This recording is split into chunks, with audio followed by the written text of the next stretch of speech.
तो टॉपिक है वर्णमाला, अध्याय दूसरा, और इसकी परिभाषा और परिचय। इसका ये घटना चक्र का जो बुक 2022 का एडिशन है, सामान्य हिंदी पूर्वालोकन, और इसका जो पहला अध्याय जो मैं आपको पढ़ा चुका हूँ, हिंदी भाषा एवं उसकी बोलियां, उत्पत्ति और विकास। क्वेश्चन फर्स्ट,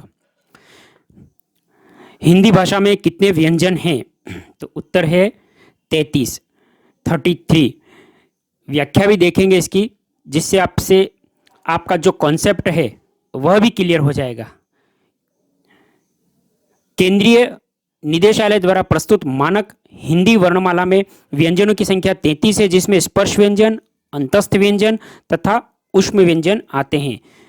तो हिंदी भाषा में कितने व्यंजन हैं? तो यह है 33। नेक्स्ट, हिंदी भाषा में कुल व्यंजन है तो 33। व्याख्या, हिंदी भाषा में मूल व्यंजन 33 हैं, जिनमें क वर्ग, च वर्ग, ट वर्ग, त वर्ग तथा प वर्ग प्रत्येक के 5 व्यंजन हैं, और 25 व्यंजन, 4 अंतस्थ व्यंजन य, र, ल, व तथा 4 ऊष्म व्यंजन श, श, स और ह। इस प्रकार कुल 33 मूल व्यंजन है। इसके अतिरिक्त 2 उत्क्षिप्त व्यंजन ड और ढ तथा 4 संयुक्त व्यंजन श, त्र, ज्ञ, श, त्र और ज्ञ तथा श्र हैं। उस प्रकार हिंदी भाषा में कुल 33 व्यंजन है। नेक्स्ट, हिंदी वर्णमाला में व्यंजनों की संख्या है? तो उत्तर है 33। एक ही क्वेश्चन को दोस्तों घुमा घुमा कर पूछा गया है, तो इसीलिए क्वेश्चन तो एक ही है। तो आप इसको देखेंगे कि क्वेश्चन का पूछने का तरीका किस प्रकार है। हिंदी भाषा में कुल व्यंजन है, हिंदी वर्णमाला में व्यंजनों की संख्या क्या है, इस तरह से आपको पूछे तो इसकी भी व्याख्या देखेंगे कि हिंदी वर्णमाला में व्यंजनों की संख्या है, तो ये भी है 33। व्याख्या, हिंदी वर्णमाला में मूल व्यंजन 33 है, जो इस प्रकार है। वर्गीय व्यंजन या स्पर्श व्यंजन क वर्ग से प वर्ग तक 25, अंतस्थ व्यंजन य, र, ल, व, ऊष्म व्यंजन श, श, स, ह। नोट, अंतस्थ व्यंजनों को अर्ध स्वर भी कहा जाता है। अंतस्थ व्यंजन जो य, र, ल, व हैं, उनको अर्ध स्वर भी कहा जाता है। नेक्स्ट, वर्णमाला में स्पर्श व्यंजनों की संख्या कितनी है? वर्णमाला में स्पर्श व्यंजनों की संख्या, तो यहां है ए 25। व्याख्या, हिंदी वर्णमाला में स्पर्श व्यंजनों की संख्या 25 है। तो स्पर्श व्यंजन जैसे हैं आपके क वर्ग, च वर्ग, ट वर्ग, त वर्ग और प वर्ग। अब क वर्ग में क, ख, ग, घ, अंग जो कंठ से निकलने वाली ध्वनियां है, ये क वर्ग के अंतर्गत आती हैं।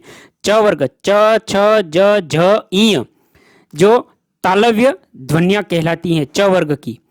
ट वर्ग में ट, ठ, ड, ढ और ण, ये है मूर्धन्य ध्वनियां। और त वर्ग में त, थ, द, ध, न, यह है दंतव्य ध्वनियां। प वर्ग में प, फ, ब, भ, म, यह है आपके ओष्ठ ध्वनियां।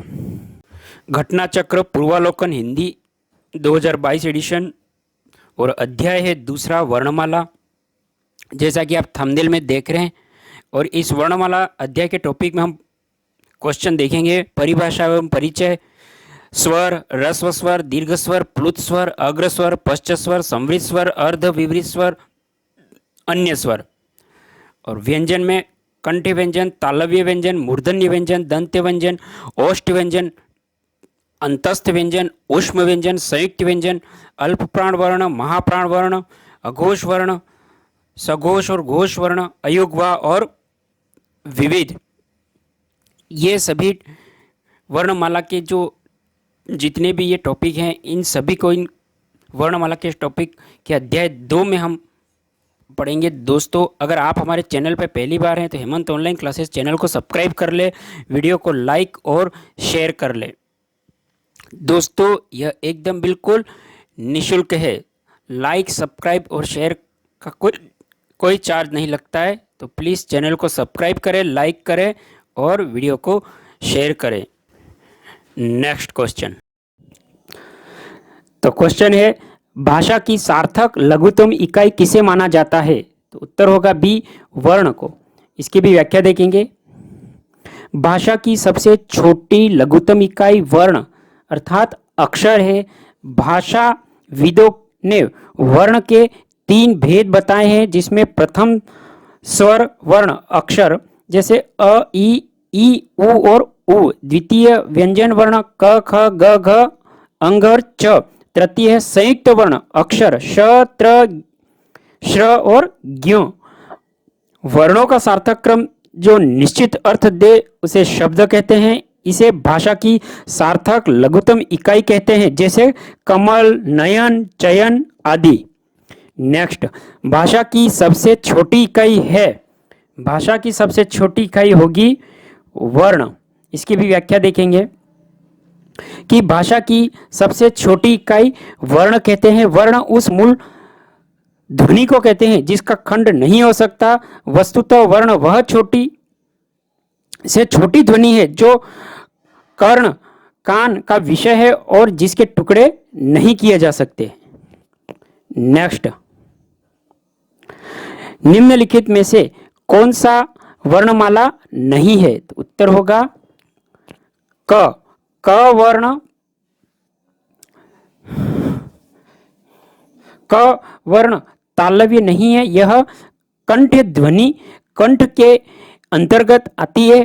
क अल्प प्राण वर्ण भी है। वस्तुतः स्पर्श व्यंजनों के क वर्ग कंठ्य वर्ण तथा च वर्ग तालव्य वर्ण होते हैं। नेक्स्ट, हिंदी भाषा में कितने स्वर हैं? तो हिंदी भाषा में आपके हैं 11 स्वर। इसकी व्याख्या भी है इस प्रकार। केंद्रीय हिंदी निदेशालय द्वारा मानक हिंदी वर्णमाला में स्वरों की संख्या मूल रूप 11 है। अ, आ, ई, उ, री, ए, ऐ, ओ, औ। इसके अतिरिक्त अनुस्वार अम तथा विसर्ग अह एवं अनुनासिक भी है, लेकिन इन्हें मूल स्वर नहीं अयोगवाह माना जाता है। नेक्स्ट, हिंदी वर्णमाला में वर्ण हैं। तो हिंदी वर्णमाला में कुल 52 वर्ण हैं। हिंदी वर्णमाला में वर्णों की संख्या मूलतः 52 है, जिसमें मूल स्वर 11, अयोगवाह 2 और मूल व्यंजन 33 है। संयुक्त व्यंजन 4 श, क्षत्रिय वाला त्र, ज्ञ और श्र। अतिरिक्त द्विगुणीय उत्क्षिप्त व्यंजन ड और ढ।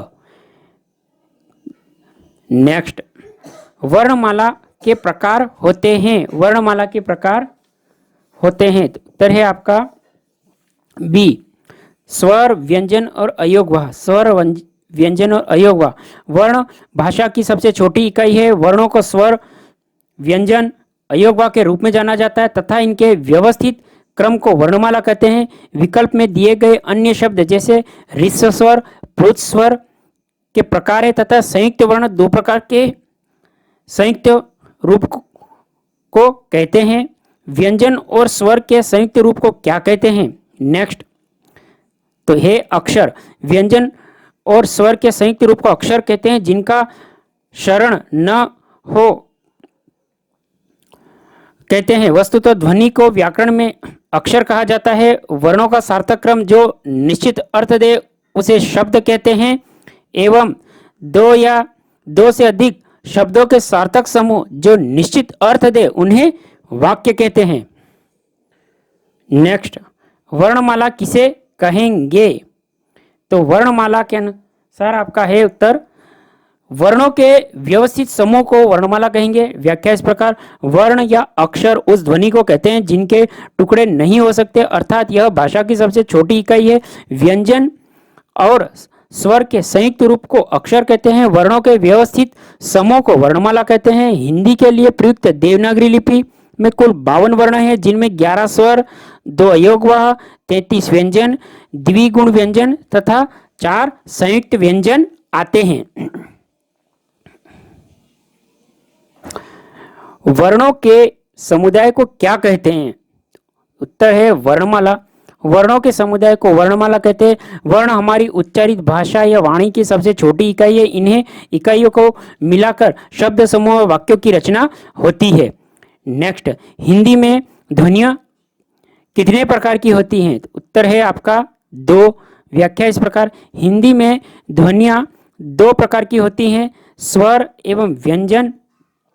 स्वर वे हैं जो बिना किसी सहायता से उच्चारित हो सकते हैं। व्यंजन वे हैं जिनका उच्चारण स्वरों की सहायता से हो सकता है। नेक्स्ट, एक से अधिक वर्णों के मेल को कहते हैं। उत्तर है अक्षर। व्याख्या इस प्रकार है, एक से अधिक वर्णों के मेल को अक्षर कहते हैं। एक से अधिक वर्णों के मेल को व्यंजन कहते हैं। वस्तुतः स्वतंत्र वर्णों को स्वर तथा स्वरों पर आश्रित वर्णों को व्यंजन कहा जाता है। व्यंजन एक से अधिक वर्णों से बना होता है, जैसे क, ख, प, म इत्यादि। क धन क, ख धन अ, प धन अ, म धन अ। दो से अधिक वर्णों के समूह को शब्द तथा वर्णों के समुदाय को वर्णमाला कहते हैं। नेक्स्ट, लिपि चिन्हों के क्रमबद्ध समूह को क्या कहते हैं? उत्तर है आपका वर्णमाला। लिपि चिन्हों के क्रमबद्ध समूह को वर्णमाला कहा जाता है। अक्षर उस ध्वनि को कहते हैं जिनका शरण न हो सके, अर्थात जिसके टुकड़े न हो सके। वर्ण भाषा की सबसे छोटी इकाई को कहते हैं। वर्णों के समूह या समुदाय को वर्णमाला कहते हैं। नेक्स्ट,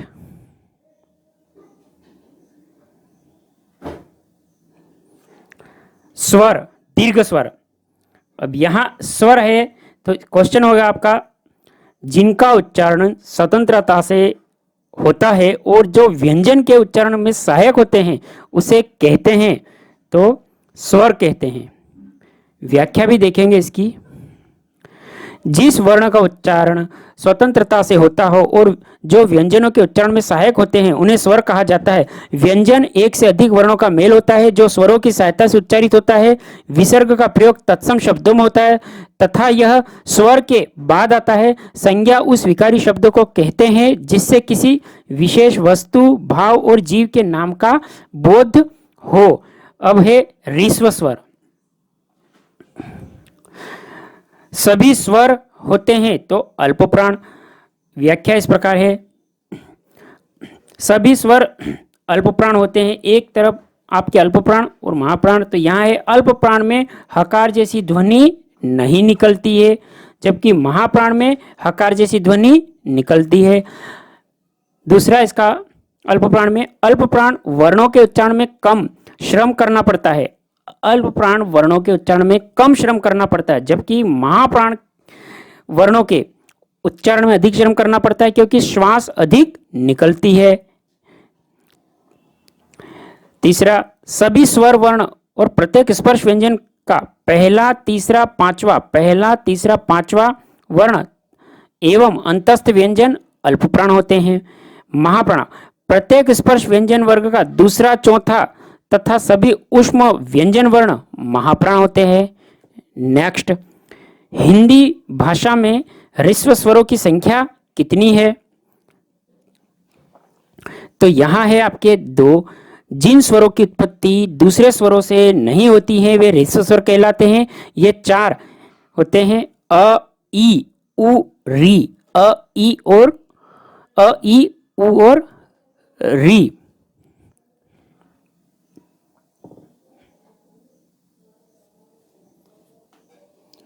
तो हिंदी भाषा में ह्रस्व स्वरों की संख्या कितनी है? ह्रस्व स्वर तो यहां होगा चार। जिन स्वरों की उत्पत्ति दूसरे स्वरों से नहीं होती है वे ह्रस्व स्वर कहलाते हैं। तो ये चार होते हैं, अ, ई, उ, री। अर्थात हिंदी भाषा में ह्रस्व स्वरों की संख्या कितनी है? चार, अ, ई, उ, री। नेक्स्ट,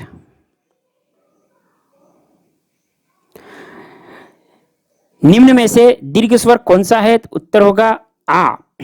व्याख्या, हिंदी में स्वर वर्णों की संख्या 11 है। इन्हें 3 वर्गों में बांटा गया है। ह्रस्व स्वर, दीर्घ स्वर, संयुक्त स्वर। ह्रस्व स्वर के अंतर्गत अ, ई, उ, री। दीर्घ स्वर के अंतर्गत आ, ई, उ तथा संयुक्त स्वर के अंतर्गत ए, ऐ, ओ, औ आते हैं। नेक्स्ट, निम्न में से दीर्घ स्वर है तो है दीर्घ स्वर का आपका है ई, आ, ई, उ। दीर्घ स्वर है अ, ई, उ, री। ह्रस्व स्वर है ए, ऐ, ओ। संयुक्त स्वर है। नेक्स्ट, निम्नलिखित में से कौन सा मूल दीर्घ स्वर नहीं है? तो है ओ। स्वर उन वर्णों को कहा जाता है जिनका उच्चारण बिना किसी अवरोध के होता है। अ, ई, उ, री। ह्रस्व स्वर आ, ई, उ। दीर्घ स्वर ए, ऐ, ओ और औ। ये संयुक्त स्वर है। क्वेश्चन था कि कौन सा मूल दीर्घ स्वर नहीं है? तो ओ दीर्घ स्वर नहीं है। नेक्स्ट, प्लुत स्वर। प्लुत स्वर कौन सा है? तो उत्तर होगा आपका ओम। व्याख्या देखेंगे इसकी। ओम प्लुत स्वर है, शेष त्रुटिपूर्ण है। जिस स्वर के उच्चारण में ह्रस्व का तिगुना समय लगे उसे प्लुत स्वर कहते हैं। इसका कोई चिन्ह नहीं होता है। इसके 3 का अंक लगाया जाता है। हिंदी में सामान्यतः प्लुत का प्रयोग नहीं होता है। वैदिक भाषा में एवं नाटक आदि का संवाद लिखते समय पुकारने के संदर्भ में इसका प्रयोग होता है। नेक्स्ट, हिंदी। नेक्स्ट, किस स्वर के उच्चारण में दीर्घ स्वर से अधिक समय लगता है? तो क्वेश्चन है किस स्वर के उच्चारण में दीर्घ स्वर से भी अधिक समय लगता है? तो यहां आएगा प्लुत। व्याख्या, प्लुत स्वर के उच्चारण में दीर्घ स्वर से भी अधिक समय लगता है। इसका कोई चिन्ह नहीं होता। इसके 3 का अंक लगाया जाता है। जैसे ओम, ओम के आप देखिए मध्य में देखेंगे 3 जैसा आपको दिख रहा है अंक। संवाद आदि लिखते समय पुकारने, चीखने इत्यादि का भाव प्रकट करने के लिए प्लुत स्वर का प्रयोग किया जाता है। किसी के संवाद को लिखते समय, पुकारते समय, चीखने के भाव को प्रकट करने के लिए प्लुत स्वरों का प्रयोग किया जाता है। नेक्स्ट, जिन स्वरों के उच्चारण में 2 मात्राओं से अधिक समय लगे वे कहलाते हैं। जिन स्वरों के उच्चारण में 2 मात्राओं से अधिक समय लगे वह क्या कहलाते? उत्तर होगा आपके प्लुत स्वर कहलाते। तो व्याख्या भी देख लेंगे। जिन स्वरों के उच्चारण में 2 मात्राओं से अधिक समय लगे वे प्लुत स्वर कहलाते हैं। जिन स्वरों के उच्चारण में दीर्घ स्वर से अधिक समय लगता है इनका प्रयोग दूर से बुलाने के लिए किया जाता है। जैसे हे राम, ओम इत्यादि। इसे त्रिमासिक स्वर भी कहते हैं।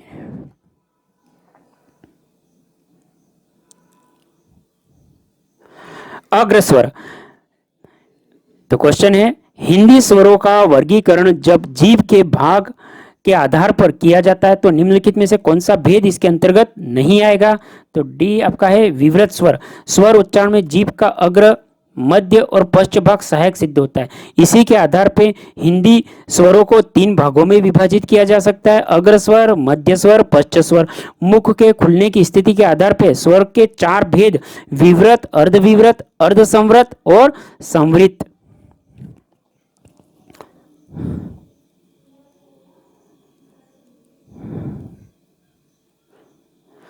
मध्य स्वर कहते हैं। तो मध्य स्वर है अ को मध्य स्वर कहा जाता है।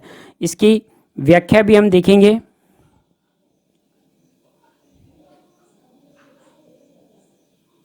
जिह्वा के मध्य भाग के ऊपर उठने से जिन स्वरों का उच्चारण होता है उन्हें मध्य स्वर कहते हैं। हिंदी का अ मध्य स्वर है और पश्च स्वर आपका भाषा की दृष्टि से उ किस प्रकार का स्वर है?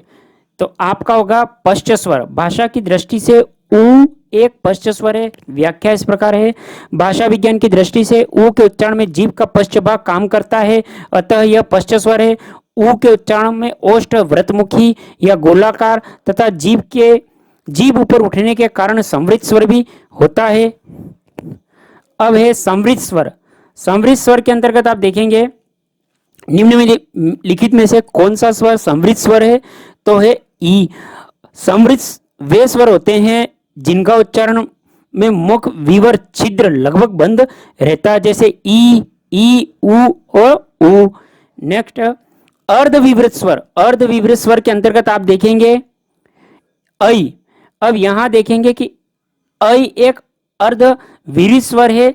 जिन स्वरों के उच्चारण में जीवा अर्ध समृद्ध से भी कम उठती है वे अर्धविवृत कहलाते हैं। ये हैं ऐ औ। ऐ और औ अर्धविवृत स्वर कहलाते हैं। अन्य स्वर, अन्य स्वर के अंदर नेक्स्ट है, निम्नलिखित में से कौन सा संयुक्त स्वर नहीं है? तो यहां पे होगा उ। उ संयुक्त स्वर नहीं, जबकि ए, ऐ तथा ओ संयुक्त स्वर है। जिन स्वरों का निर्माण दो स्वरों से होता है उन्हें संयुक्त स्वर कहते हैं, जैसे अ और ई। तो ए बना अ और ऐ, ए तो ऐ बना, अ और उ तो ओ बना, और अ और ओ से औ बना।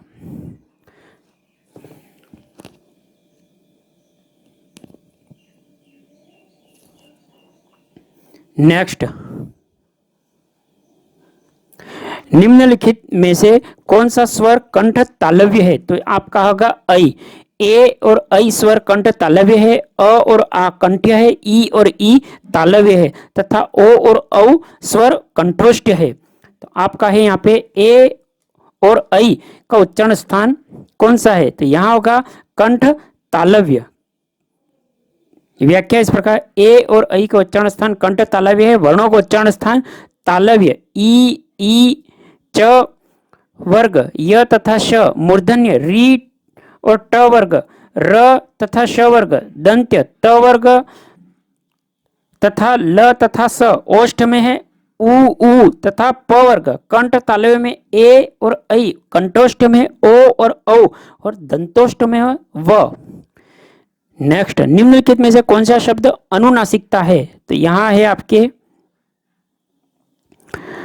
संभलना।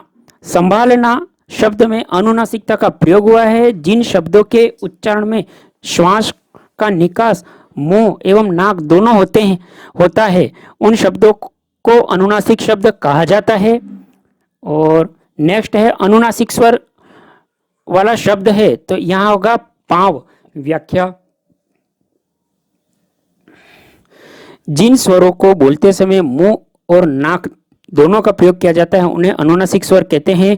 इन स्वरों का लिखते समय अनुनासिक चिन्ह चंद्र बिंदु का प्रयोग किया जाता है, जबकि अनुस्वार शब्द अनुस्वार स्वर के बाद आने वाला व्यंजन होता है, इसे लिखते समय अनुस्वार चिन्ह का प्रयोग किया जाता है। उपयुक्त पांव अनुनासिक स्वर वाला शब्द है, जबकि मंजन, अंजन हिंदी अनुस्वार युक्त शब्द के उदाहरण हैं।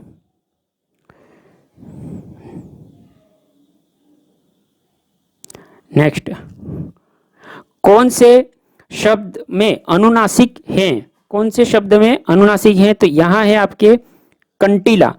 उक्त चारों विकल्पों में कंटीला शब्द अनुनासिक है। अनुनासिक में चंद्रबिंदी स्वरों का उच्चारण नाक और मुख की सहायता से होता है तथा इनके उच्चारण में लघुता रहती है, जैसे आंगन, गांव, मां इत्यादि। कंगन शब्द में अनुस्वार का प्रयोग किया जाता है। अनुस्वार स्वर के बाद आने वाला व्यंजन है जिसकी ध्वनि नाक से निकलती है, जैसे कंगन, लंगूर, कंचन, मंचन इत्यादि। नेक्स्ट, स्वरों के उच्चारण में लगने वाला समय को कहते हैं। उत्तर होगा मात्रा। स्वरों के उच्चारण में लगने वाले समय को मात्रा कहते हैं। मात्रा या उच्चारण के आधार पर स्वर तीन प्रकार के होते हैं, ह्रस्व स्वर, दीर्घ स्वर, प्लुत स्वर। नेक्स्ट, जिन ध्वनियों के उच्चारण में श्वास की वायु बिना किसी रुकावट वो मुख से निकलती है उसे कहते हैं। तो यहां होगा आपका स्वर। व्याख्या देखेंगे इसकी, जिन ध्वनियों का उच्चारण श्वास वायु बिना किसी रुकावट के मुख से निकलती उसे स्वर कहा जाता है। इन वर्णों का उच्चारण बिना किसी दूसरे वर्ण की सहायता से होता है। नेक्स्ट, स्वर किसका भेद है? तो उत्तर होगा आपका वर्ण का। व्याख्या इस प्रकार है इसकी, हिंदी वर्णमाला को दो भागों में विभाजित किया गया है, स्वर तथा व्यंजन। संधि के तीन प्रकार हैं, स्वर संधि, व्यंजन संधि, विसर्ग संधि। किंतु यदि केवल स्वर की बात की जाए तो यह वर्णों के विभाजन का अर्थ प्रकट करता है। नेक्स्ट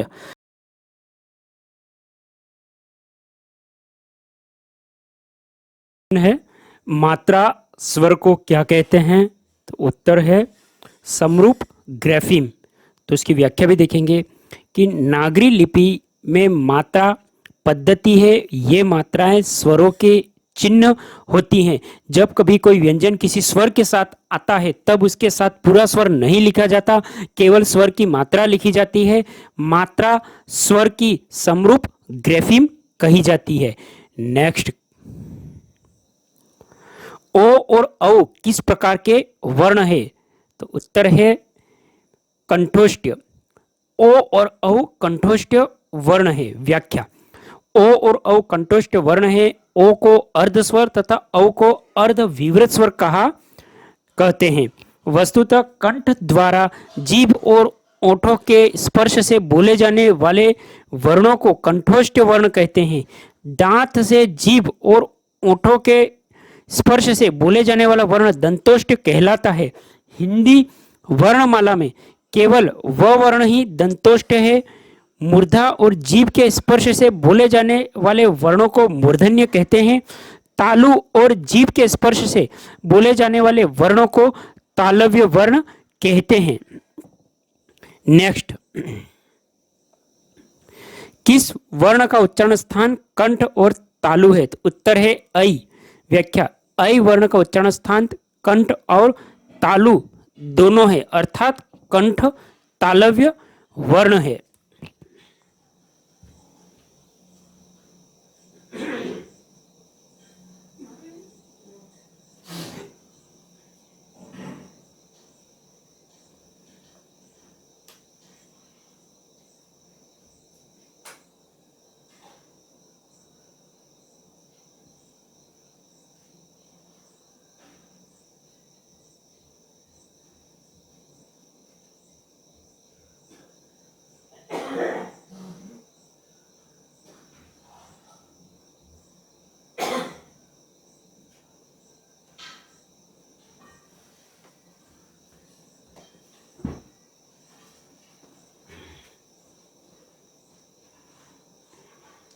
नेक्स्ट, कंठ तालव्य कौन सा है? उत्तर है सी, ए और ऐ कंठ तालव्य है। व्याख्या इस प्रकार है, ए ऐ कंठ तालव्य, उ और औ ओष्ठ, र और श मूर्धन्य और अ आ कंठ ध्वन्य है। नेक्स्ट, ऐ के उच्चारण स्थान का नाम है। उत्तर है कंठ तालव्य। ए का उच्चारण स्थान कंठ तालव्य है। ऐ अर्ध संवृत स्वर है। नेक्स्ट,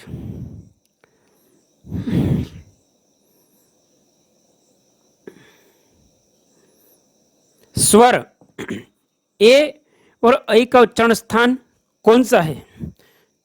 तो उत्तर है कंठ तालव्य। कंठ और तालु में जीभ के स्पर्श से बोले जाने वाले वर्ण, कंठ और तालु में जीभ के स्पर्श से बोले जाने वाले वर्ण कंठ तालव्य है। ये है ए और ऐ कंठ तालव्य, ए और ऐ। नेक्स्ट, मात्रा के आधार पर स्वर कितने प्रकार के होते हैं? तो उत्तर है आपका 3। यहां है व्याख्या, मात्रा के आधार पर स्वर 3 प्रकार के होते हैं, ह्रस्व स्वर, दीर्घ स्वर और प्लुत स्वर। ह्रस्व स्वर कौन से हैं? अ, ई, उ और री। दीर्घ स्वर आ, ई, उ, ए, ऐ, ओ, औ। प्लुत स्वर ओम। नेक्स्ट, वर्ण तालिका के अनुसार ह्रस्व, दीर्घ और प्लुत क्या है? उत्तर है स्वर। व्याख्या, उच्चारण के समय की दृष्टि से स्वर के 3 भेद हैं, ह्रस्व स्वर, दीर्घ स्वर, प्लुत स्वर। जिन स्वरों के उच्चारण में कम समय लगता है उन्हें ह्रस्व स्वर अ, ई, उ और री कहते हैं।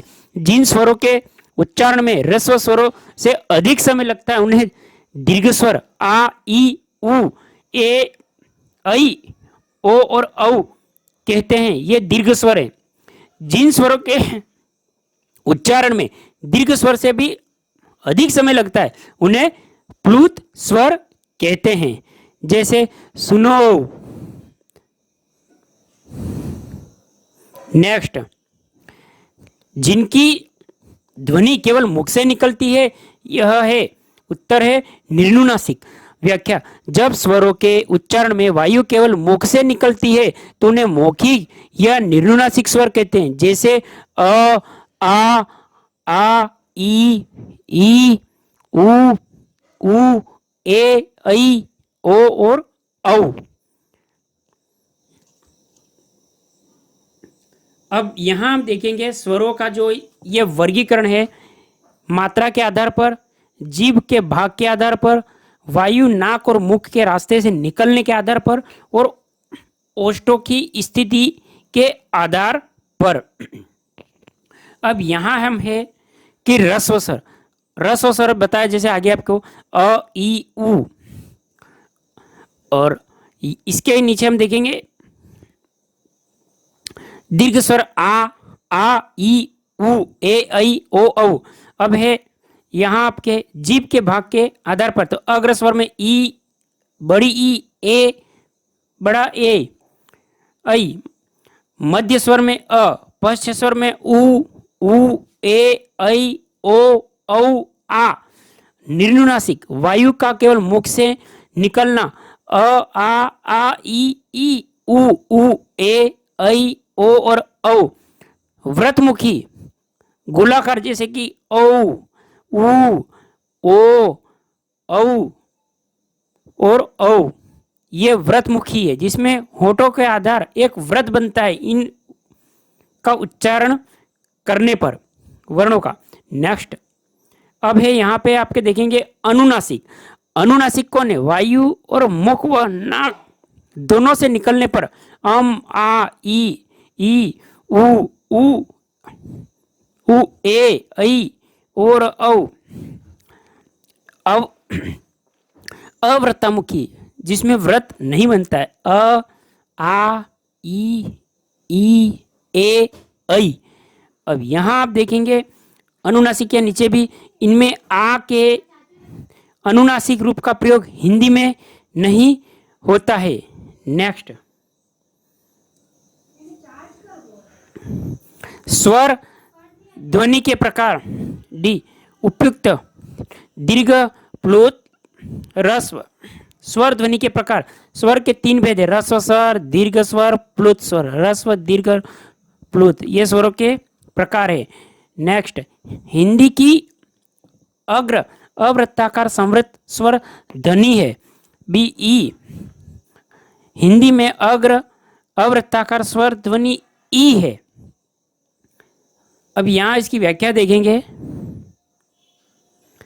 संवृत स्वर, अर्ध संवृत स्वर, अर्ध विवृत, विवृत स्वर। संवृत स्वर, संवृत स्वर में जैसे कि ई, बड़ी ई, ये अग्र संवृत स्वर है। अर्ध संवृत स्वर में ए, अग्र अर्ध संवृत स्वर है ए, और ओ पश्च। नेक्स्ट है इसमें, इनमें से कौन सा एक स्वर नहीं है? तो है र। अब विकल्प के अंदर देखेंगे कि र स्वर नहीं बल्कि व्यंजन वर्ण है, जबकि आ, ई तथा उ स्वर वर्ण है। स्वर उन वर्णों को कहा जाता है जिनका उच्चारण बिना अवरोध के अर्थात स्वतंत्र रूप से होता है। हिंदी में कुल 11 स्वर हैं। व्यंजन वर्ण वे होते हैं जिनका उच्चारण स्वरों की सहायता से होता है। हिंदी वर्णमाला में वर्णों की संख्या 52 है। नेक्स्ट, उच्चारण स्थान की दृष्टि से हिंदी के अ और आ स्वर हैं। डी, कंठ्य, अ और आ उच्चारण की दृष्टि से कंठ्य वर्ण है।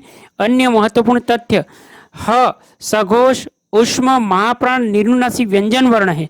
अ मध्य स्वर है तथा आ पश्च स्वर है। तालव्य वर्ण में च वर्ग, ई, बड़ी ई, य और श आते हैं। मूर्धन्य वर्णों में ट वर्ग आता है। तो री, ऋषिका, र, और श आते हैं। ओष्ठ वर्णों में प वर्ग है, उ और बड़ा उ आते हैं। नेक्स्ट, व्यंजन। व्यंजन के अंदर आप देखेंगे कि है कंठ व्यंजन। घ का उच्चारण स्थान कौन सा है? तो आप देखेंगे यहाँ पे कंठ। क वर्ग के व्यंजन कंठ से निकलते हैं, अतः घ का उच्चारण स्थान कंठ है। नेक्स्ट, निम्न में कंठ वर्ण कौन सा है? तो यहां है बी अ। जिन वर्णों का उच्चारण कंठ से होता है उन्हें कंठ वर्ण कहते हैं, जैसे क, ख, ग, घ, अंग, अ, आ, उ, ओष्ठ तथा ई और बड़ी ई तालव्य वर्ण है।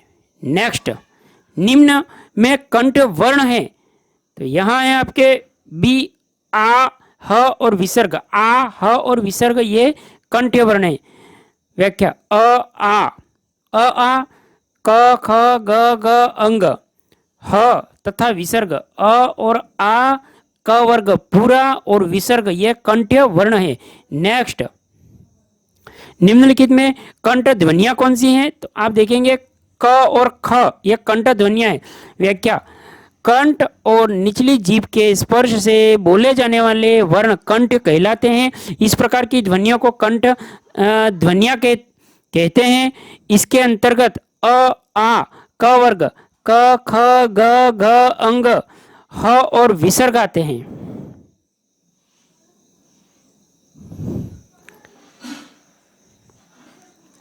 निम्नलिखित में से हिंदी की कंठ ध्वनि है, तो यहाँ पे है ह। ह एक कंठ ध्वनि है। कंठ ध्वनि के अंतर्गत क वर्ग, अ और आ और ह आते हैं। ई तालव्य, त दंत्य और फ है ओष्ठ वर्ण है। फ एक ओष्ठ वर्ण है। नेक्स्ट, तालव्य व्यंजन। च, छ, ज, झ, इ का उच्चारण स्थान होता है, तो ये है तालु से। च वर्ग, च से लगातार ई, च, छ, ज, झ, ई का उच्चारण स्थान तालु से होता है। त वर्ग, त, थ, द, ध, न का उच्चारण स्थान दंत। प वर्ग है, प, फ, ब, भ, म का उच्चारण स्थान ओष्ठ से होता है। नेक्स्ट, निम्नलिखित में से कौन से व्यंजन का उच्चारण स्थान तालु है? तो यहां है आपके छ। छ का उच्चारण स्थान आपके ये है तालु है। व्याख्या इसकी है च, छ, झ, ई व्यंजनों का उच्चारण तालु से होता है।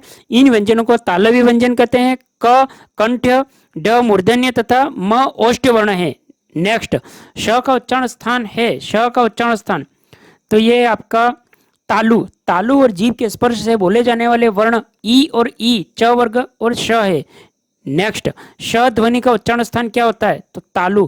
श ध्वनि का उच्चारण स्थान तालु से किया जाता है। नेक्स्ट, निम्न में से तालव्य ध्वनि है, तालव्य ध्वनि है श। श तालव्य व्यंजन है, इसका उच्चारण स्थान तालु है।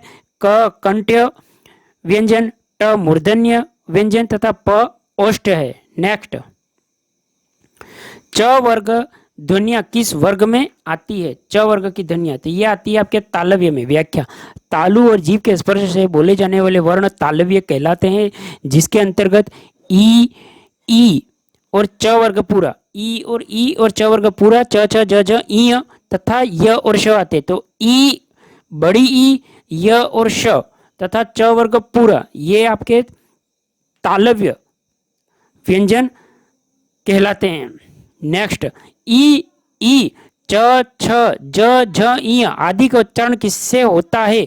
ये होता है आपके तालव्य से। व्याख्या, ई, बड़ी ई, च वर्ग पूरा, च, छ, ज, झ, ई, य और श तालव्य है। इनका उच्चारण स्थान तालु और जीभ के स्पर्श से होता है। नेक्स्ट, किस व्यंजन का उच्चारण स्थान तालव्य है? तो ये आपका है झ।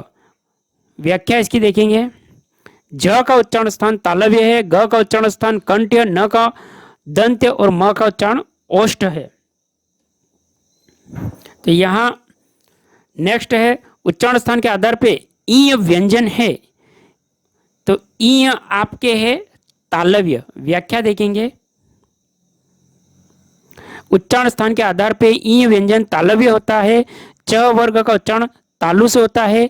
इचु ईशानम तालु, च वर्ग, च छ ज ज ई, इन्हें स्पर्श व्यंजन भी कहा जाता है। कंठ, तालु, मूर्धा, दंत, ओष्ठ, जिन वर्णों का उच्चारण होता है उन्हें स्पर्श व्यंजन भी कहा जाता है। नेक्स्ट, य का उच्चारण स्थान है, य का उच्चारण स्थान है तालु। इसकी व्याख्या देखेंगे, य का उच्चारण स्थान तालु है, य का उच्चारण स्थान तालु और जीभ के स्पर्श होता है। ई और बड़ी ई, च वर्ग और श का उच्चारण भी तालु तथा जीभ के स्पर्श से होता है।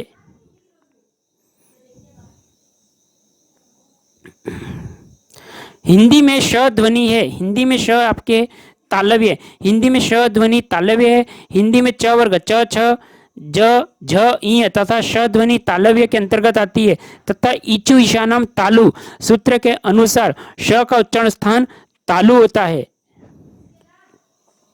मूर्धन्य व्यंजन, ड का उच्चारण स्थान होता है सी, मूर्धन्य।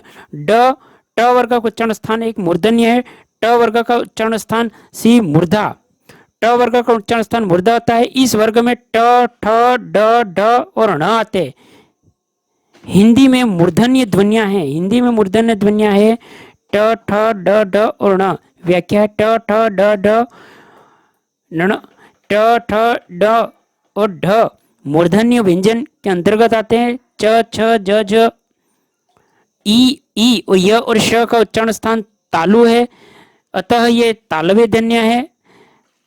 प, फ, ब, भ, म, उ तथा बड़ा उच्चारण स्थान ओष्ठ है।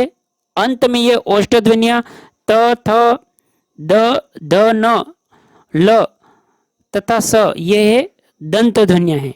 नेक्स्ट, निम्नलिखित में से कौन सा मूर्धन्य ध्वनि नहीं है? तो आपके है ढ। तो ट, ठ, ड मूर्धन्य ध्वनि है, जबकि ढ मराठी से आई ध्वनि है। निम्नलिखित में से मूर्धन्य ध्वनि नहीं है तो ढ, जिसके नीचे बिंदी लगी है, क्योंकि सी और डी दोनों में ड ढक्कन का है, तो यहां जो जिसके नीचे बिंदी लगी है यह मूर्धन्य ध्वनि नहीं है। नेक्स्ट,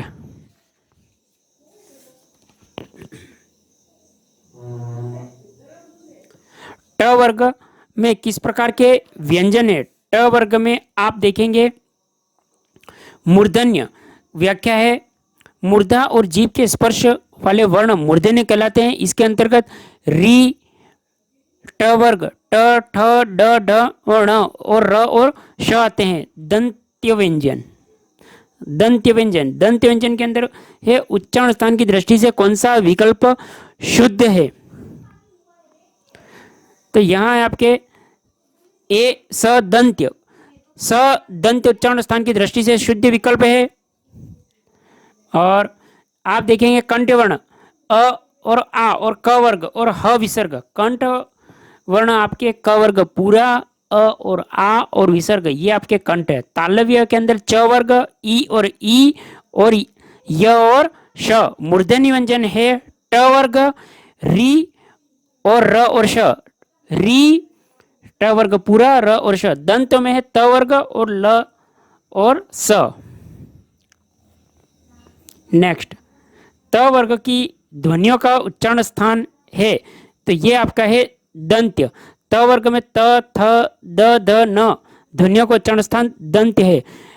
नेक्स्ट, थ किस वर्ग का व्यंजन है? तो ये है दंत्य। त वर्ग, त, थ, द, ध, न दंत्य वर्ग का व्यंजन है। नेक्स्ट, त का उच्चारण स्थान है आपके दंत से है। त तथा त वर्ग व्यंजनों का उच्चारण दंत से, क वर्ग के व्यंजनों का उच्चारण स्थान कंठ से, च वर्ग के व्यंजन का उच्चारण तालु से, ट वर्ग के व्यंजन का उच्चारण मूर्धा से होता है।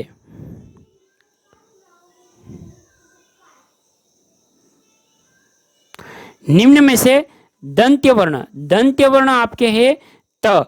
त वर्ग, त, थ, द, ध, न ये सभी दंत्य वर्ण हैं।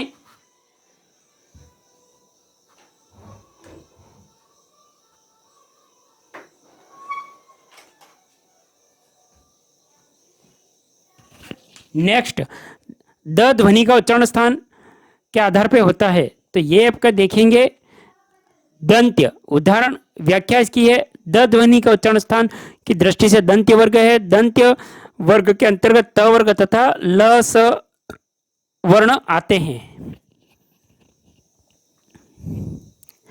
निम्न में से दंत ध्वनि है तो ल, दांत और जीभ के स्पर्श से बोले जाने वाले वर्ण, दांत और जीभ के स्पर्श से बोले जाने वाले वर्ण दंत ध्वनि है, अंतर्गत है। त वर्ग ल स इसी प्रकार की ध्वनियां हैं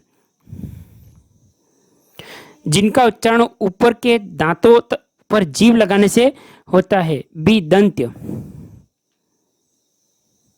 जिनका उच्चारण ऊपर के दांतों पर जीभ लगाने से होता है उसे दंत्य कहते हैं।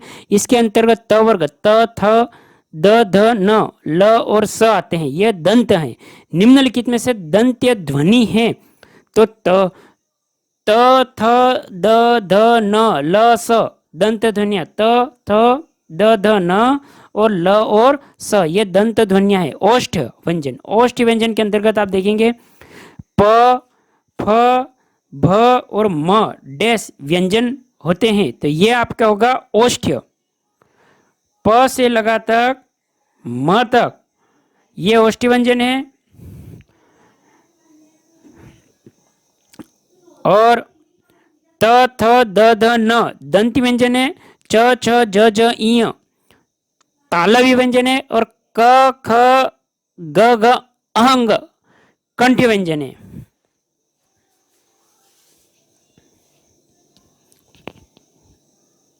ये प फ ब भ म ओष्ठी व्यंजन, त थ द ध न ल दंत व्यंजन, च छ ज ज इ तालव्य, क ख ग घ अंग कंठ्य व्यंजन है।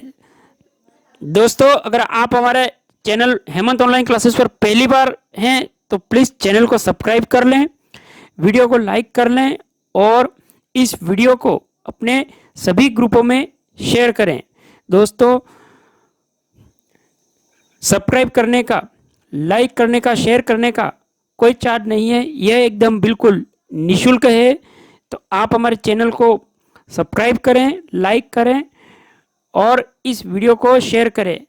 इस वीडियो के लिए दोस्तों मैंने 500 लाइक और शेयर का टारगेट रखा है, तो कृपया करके अपने जो ग्रुप्स हैं उन सभी ग्रुपों में इस वीडियो को शेयर करें, लाइक और सब्सक्राइब कर दें। नेक्स्ट, निम्न में से ओष्ठ वर्ण कौन सा है? तो आपके है उ। व्याख्या देखेंगे इसकी। उ ओष्ठ वर्ण है। दोनों ओठों के स्पर्श से बोले जाने वाले वर्ण ओष्ठ वर्ण कहलाते हैं, जैसे उ और उ। प वर्ग प फ ब भ म तथा अ और आ कंठ वर्ण। ई और बड़ी ई तालव्य वर्ण है। हिंदी की ओष्ठ व्यंजन ध्वनि है सी भ। हिंदी के ओष्ठ व्यंजन ध्वनि के अंतर्गत प वर्ग आता है, अतः भ ओष्ठ व्यंजन ध्वनि है। ओष्ठ स्वर ध्वनियों के अंतर्गत उ और बड़ा उ स्वर आते हैं। निम्नलिखित में से ओष्ठ ध्वनि नहीं है, तो यहां आपके हैं च। च तालव्य ध्वनि है, न कि ओष्ठ। बाकी जो इसमें थे प भ और म ये ओष्ठ ध्वनियां हैं, जबकि च तालव्य है ध्वनि है। नेक्स्ट, हिंदी की ब ध्वनि है। हिंदी की ब ध्वनि, तो ये आपके है ओष्ठ। ब ओष्ठ ध्वनि वस्तुतः प वर्ग के उच्चारण वर्णों को ओष्ठ ध्वनि माना जाता है। अंतस्थ व्यंजन, अंतस्थ व्यंजन के अंतर्गत आप देखेंगे कि निम्नलिखित में से कौन सा अंतस्थ व्यंजन है, तो आप देखेंगे ल। व्याख्या देखेंगे इसकी। य र ल व अंतस्थ व्यंजन है। य र ल व। प च ट आदि स्पर्श व्यंजन है। श श स और ह उष्म व्यंजन है। इनमें से अंतस्थ वर्ण है। अंतस्थ वर्ण है तो आप देखेंगे ब। य र ल तथा व अंतस्थ व्यंजन कहलाते हैं। अंतस्थ व्यंजनों का उच्चारण जीभ, तालु, दांत और ओठों के परस्पर सटाने से होता है। हालांकि इनका पूरी तरह से स्पर्श नहीं हो पाता है। अंतस्थ व्यंजनों को अर्धस्वर भी कहा जाता है। इनमें से कौन सी ध्वनि अंतस्थ नहीं है, तो आप देखेंगे इसमें बी ब। अंतस्थ व्यंजन के अंतर्गत य र ल व आते हैं, जबकि ब ओष्ठ्य व्यंजन हैं। निम्नलिखित में से अर्ध स्वर कहलाते हैं। तो यहाँ है य र ल व परंपरागत शब्दावली के अंतर्गत अर्ध के अंतर्गत आते हैं। परंपरागत अर्ध स्वर के अधीन परिगणित चारों व्यंजन य र ल व में पहला व्यंजन यह विशुद्ध अर्ध स्वर है, जबकि वह जैसे वन शब्दों के वस्तुतः घोष संघर्षी है। यद्यपि यह किसी पूर्ववर्ती व्यंजन के साथ उच्चारित होकर अर्ध स्वर बन जाता है। नेक्स्ट, सही कथन चुनिए। यहाँ य और व ध्वनियां अर्ध स्वर कहलाती है। य और व ध्वनियां अर्ध स्वर कहलाती है। तो ये आपके क्या एकदम सही। व्याख्या देखेंगे। य र ल व को अंतस्थ कहते हैं क्योंकि इनका उच्चारण व्यंजन तथा स्वरों का मध्यवर्ती सा लगता है। इनका उच्चारण जीभ, तालु, दांत और ओष्ठ के परस्पर सटाने से होता है। इन चारों वर्णों को अर्धस्वर भी कहते हैं। व्यंजन का उच्चारण बिना स्वर की सहायता से नहीं हो सकता। व्यंजनों की संख्या 33 है, जिनमें ड तथा ड द्विगुण व्यंजन है। अवधेश का विग्रह अवध तथा ईश होता है। अतः दिए गए कथन में केवल विकल्प ए सही है। अंतस्थ व्यंजन। तो अंतस्थ व्यंजन के अंतर्गत आप देखेंगे य व र। तो य र ल व अंतस्थ व्यंजन है। इन्हें अंतस्थ इसलिए कहते हैं क्योंकि ये स्वर तथा व्यंजन के बीच हैं। इन्हें अर्धस्वर भी कहते हैं। नेक्स्ट, अर्धस्वर। अर्धस्वर के हैं य और व।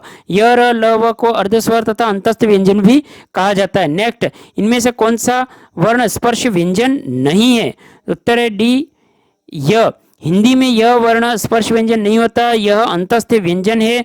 प वर्ग को स्पर्श व्यंजन के अंतर्गत माना जाता है, जबकि यह स्पर्श व्यंजन के अंतर्गत नहीं माना जाता। नेक्स्ट, हिंदी वर्णमाला में अंतस्थ व्यंजन कौन से हैं? तो बी य र ल व। हिंदी वर्णमाला में य र ल व अंतस्थ व्यंजन है। श श स ह ऊष्म व्यंजन है। श त्र य श्र ये श्र संयुक्त व्यंजन है। निम्नलिखित में अंतस्थ व्यंजन को कौन सा है? तो ये सी के अंदर है व। नेक्स्ट, आप देखेंगे य र ल व को अंतस्थ व्यंजन कहते हैं। नेक्स्ट है निम्न में से अंतस्थ व्यंजन कौन सा है? तो ये आपका आएगा य र ल व अंतस्थ व्यंजन है। क च ट स्पर्श व्यंजन है। य र ल व किस प्रकार के व्यंजन है? तो ये आपके हैं अंतस्थ। जिन व्यंजनों के उच्चारण में वायु न तो मुंह में कहीं स्पर्श हुए न ही रगड़ खाकर निकलती है, उन्हें अंतस्थ व्यंजन कहते हैं। य र ल व अंतस्थ व्यंजन हैं। ऊष्म व्यंजन। हिंदी वर्णमाला में ऊष्म व्यंजन कौन से हैं? तो डी श श स और ह। हिंदी वर्णमाला में ऊष्म व्यंजन श श स ह। शेष विकल्पों में स्पर्श व्यंजन है। नेक्स्ट, कौन ऊष्म व्यंजन नहीं है? सी ग। दिए गए व्यंजनों में ग ऊष्म व्यंजन नहीं बल्कि कंठ व्यंजन है। श श स ह ऊष्म व्यंजन है। इन्हें महाप्राण व्यंजन भी कहते हैं। ग अल्पप्राण व्यंजन के अंतर्गत आता है।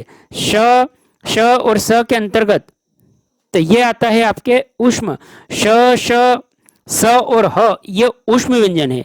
ऊष्म व्यंजन वे हैं जिनका उच्चारण मुखा के घर्षण से उत्पन्न ऊष्मा से होता है। ये महाप्राण व्यंजन के अंतर्गत भी आते हैं।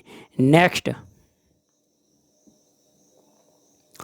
निम्नलिखित में से ऊष्म व्यंजन कौन से हैं? तो है श श और स। ये ऊष्म व्यंजन के अंतर्गत आते हैं। इनमें से ऊष्म व्यंजन नहीं है तो ल ऊष्म व्यंजन नहीं, यह अंतस्थ व्यंजन है। श श स और ह ऊष्म व्यंजन है। नेक्स्ट, ऊष्म वर्ण है। ऊष्म वर्ण है आपके बी श श और स। ऊष्म व्यंजन में श श स ऊष्म व्यंजन है। य र ल व अंतस्थ व्यंजन है। च छ ज तथा ट ठ ड यह स्पर्श व्यंजन है। ऊष्म व्यंजन कौन सा है? तो यहाँ आपका आएगा ह। तो ऊष्म व्यंजन 4 हैं। आप देखें श श स और ह। यहाँ पे आपको ह पूछा है तो ह ऊष्म व्यंजन है। ह महाप्राण तथा घोष वर्ण भी है। ह ऊष्म व्यंजन के साथ ह महाप्राण तथा घोष वर्ण भी है। नेक्स्ट, उच्चारण की दृष्टि से श, श, स व्यंजन किस प्रकार के हैं? तो ये ऊष्म व्यंजन है। श, श, स और ह ऊष्म व्यंजन है। हिंदी वर्णमाला में ऊष्म व्यंजन कौन से हैं? तो डी इसमें है। श, श और स और ह ये आपके ऊष्म व्यंजन है। व्याख्या देख लेंगे। व्याख्या है कि हिंदी वर्णमाला में श, श, स और ह संयुक्त व्यंजन है। त्र वर्ण किन वर्णों के सहयोग से बना होता है? तो बी त और र। हिंदी में श, त्र, श्र और ज्ञ चार संयुक्त वर्ण हैं। इन्हें स्वतंत्र वर्ण नहीं माना जाता क्योंकि इनकी रचना दो व्यंजनों के मेल से हुई है, जैसे क और श। त और र में त्र, ज और ई में ज्ञ और श और र में श्र। नेक्स्ट, श वर्ण किसके योग से बना है? तो ये है क और श के योग से बना है। क और श के योग से श बना है। इन्हें संयुक्त व्यंजन भी कहते हैं। निम्न में से संयुक्त व्यंजन है तो ये है श्र। श और र बराबर श्र संयुक्त व्यंजन है। नेक्स्ट, संयुक्त व्यंजन ज्ञ बनता है। ज्ञ किससे बनता है? तो ज्ञ बनता है आपके ज और ई। संयुक्त व्यंजन चार हैं। ये दो व्यंजनों के मिलकर बने होते हैं, जैसे कि क्षत्रिय का श क और श से बना, ज्ञ ज और ई से बना, त्र त और र से मिलकर त्रिशूल का त्र बना और श और र मिलकर बना श्र। नेक्स्ट, निम्नलिखित व्यंजनों में से कौन सा संयुक्त व्यंजन नहीं है? संयुक्त व्यंजन नहीं है तो यह आपके आता है श। श एक संयुक्त व्यंजन नहीं है, जबकि श, त्र और श्र ये आपके संयुक्त व्यंजन है।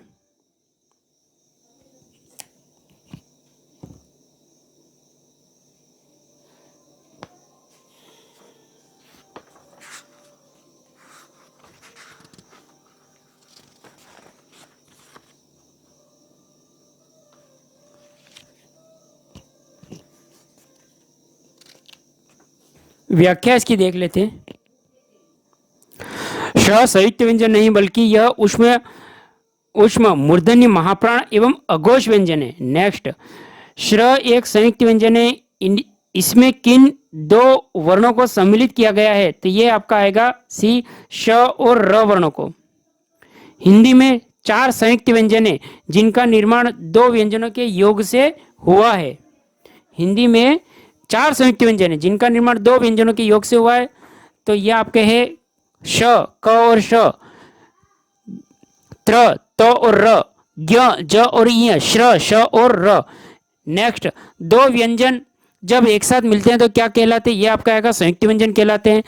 व्याख्या, दो व्यंजन जब एक साथ मिलते हैं तो संयुक्त व्यंजन कहलाते हैं, जैसे कि क और श से श, त और र से त्र, ज और ई से ज्ञ और श और र से श्र।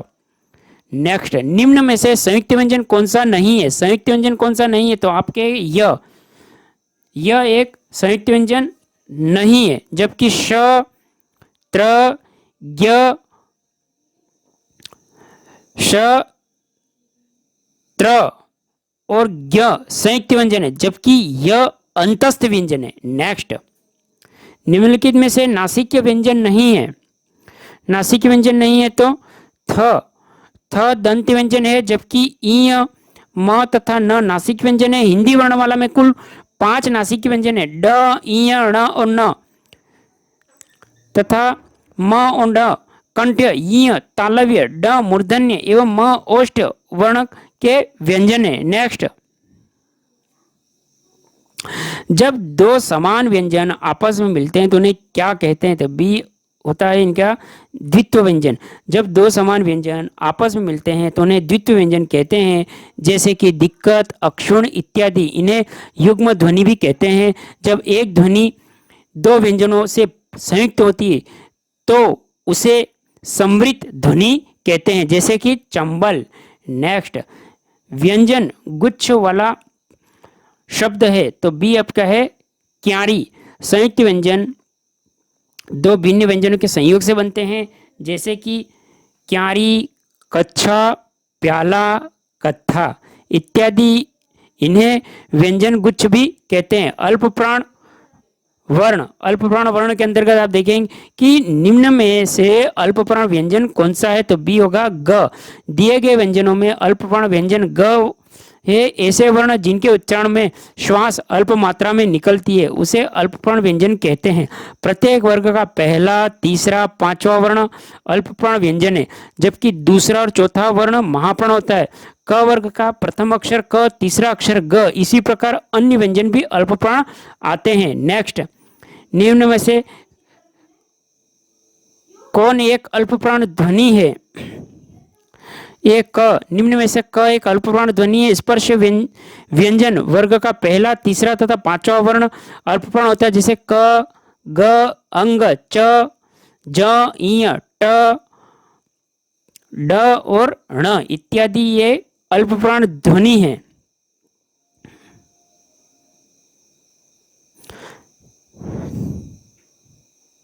नेक्स्ट, किन वर्णों का उच्चारण में कम वायु तथा कम समय लगता है? कम वायु तथा कम समय, तो ये आपका होगा अल्पप्राण। जिन व्यंजनों के उच्चारण में कम वायु निकलती है तथा कम समय लगता है उन्हें अल्पप्राण कहते हैं। स्पर्श व्यंजन वर्ग का पहला, तीसरा तथा पांचवा वर्ण अल्पप्राण होता है, जैसे क, अंग, च, ज, इ, ट, ठ, ण, त, द, न, प, ब और म। नेक्स्ट, इनमें से कौन व्यंजन अल्पप्राण है? तो सी च। इनमें से अल्पप्राण व्यंजन च है। च वर्ण अपने वर्ग का अर्थात च वर्ग का प्रथम वर्ण च, छ, ज, झ, इ, इनमें से प्रथम वर्ण तृतीय वर्ण इ पंचम वर्ण है, अतः ये प्रथम वर्ण च, तृतीय वर्ण ज और पंचम वर्ण इ अल्पप्राण है। जो व्यंजन अल्पप्राण नहीं है, ख, अल्पप्राण के व्यंजनों में उच्चारण में कम वायु निकलती है, जो ह वर्ण का प्रथम, तृतीय, पांचवा व्यंजन होता है, अतः क, ख, ग, घ, अंग वर्ग ख और घ अल्पप्राण होंगे। नेक्स्ट, महाप्राण वर्ण। महाप्राण वर्ण के अंतर्गत आप देखेंगे निम्नलिखित में से कौन सा घोष महाप्राण है? तो ये आपके ह एक घोष महाप्राण है। ये व्याख्या इस प्रकार, ह वर्ण घोष तथा महाप्राण दोनों है। यह ऊष्म व्यंजन भी है। अन्य महत्वपूर्ण अघोष, ऊष्म व्यंजन, महाप्राण और निर्नुनासिक। नेक्स्ट, निम्न में से अघोष महाप्राण ध्वनि, अघोष महाप्राण है तो ख। यहां आप देखेंगे ख अघोष महाप्राण वर्ण है। अन्य वर्ण इस प्रकार हैं, आप देखेंगे कि क और एक जगह अंग, तो यहां देखिए कंठ वर्ण, अल्पप्राण वर्ण, अघोष वर्ण, क को बताया गया। अब घ के अंदर है तो दंत्य, महाप्राण और घोष वर्ण, और अंतस्थ है य, र, ल, व और अर्धस्वर। तो यहां आप देखेंगे कि जो क है वह कंठ वर्ण भी है, अल्पप्राण वर्ण भी है और अघोष वर्ण भी है। और यहाँ ड देखेंगे तो मूर्धा वर्ण, अल्पप्राण वर्ण और घोष वर्ण। और घ है दंत्य वर्ण, महाप्राण और घोष वर्ण, इसके अंतर्गत आते हैं। नेक्स्ट क्वेश्चन, निम्नलिखित में से कौन सा कथन अशुद्ध है?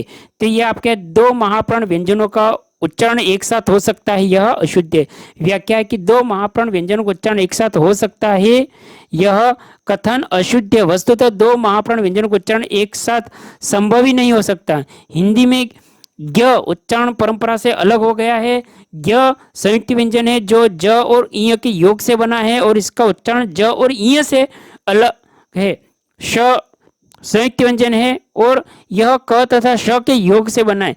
विसर्ग कंठ्य वर्ण है क्योंकि इसका उच्चारण स्थान कंठ्य है। नेक्स्ट, कौन सी ध्वनि महाप्राण है? तो सी है ज। अब इसकी व्याख्या भी देखेंगे कि वे व्यंजन जिनके उच्चारण में श्वास अधिक मात्रा में निकलती है उन्हें महाप्राण व्यंजन कहते हैं। इसके अंतर्गत प्रत्येक वर्ग के द्वितीय और चतुर्थ वर्ण ख, घ, च, ख, घ, छ, झ, ठ, ढ, थ, ध, फ और भ तथा समस्त ऊष्म वर्ण श, श, स, ह आते हैं। इसी प्रकार वे व्यंजन जिनके उच्चारण में श्वास अल्प मात्रा में निकलती है उन्हें अल्पप्राण व्यंजन भी कहते हैं। इसके अंतर्गत प्रत्येक वर्ग के प्रथम, तृतीय तथा पंचम वर्ण क, ख, ग, ग, च, छ, च, ज, इ, ट, ण वर्ग, त, न, प वर्ग ब में आते हैं।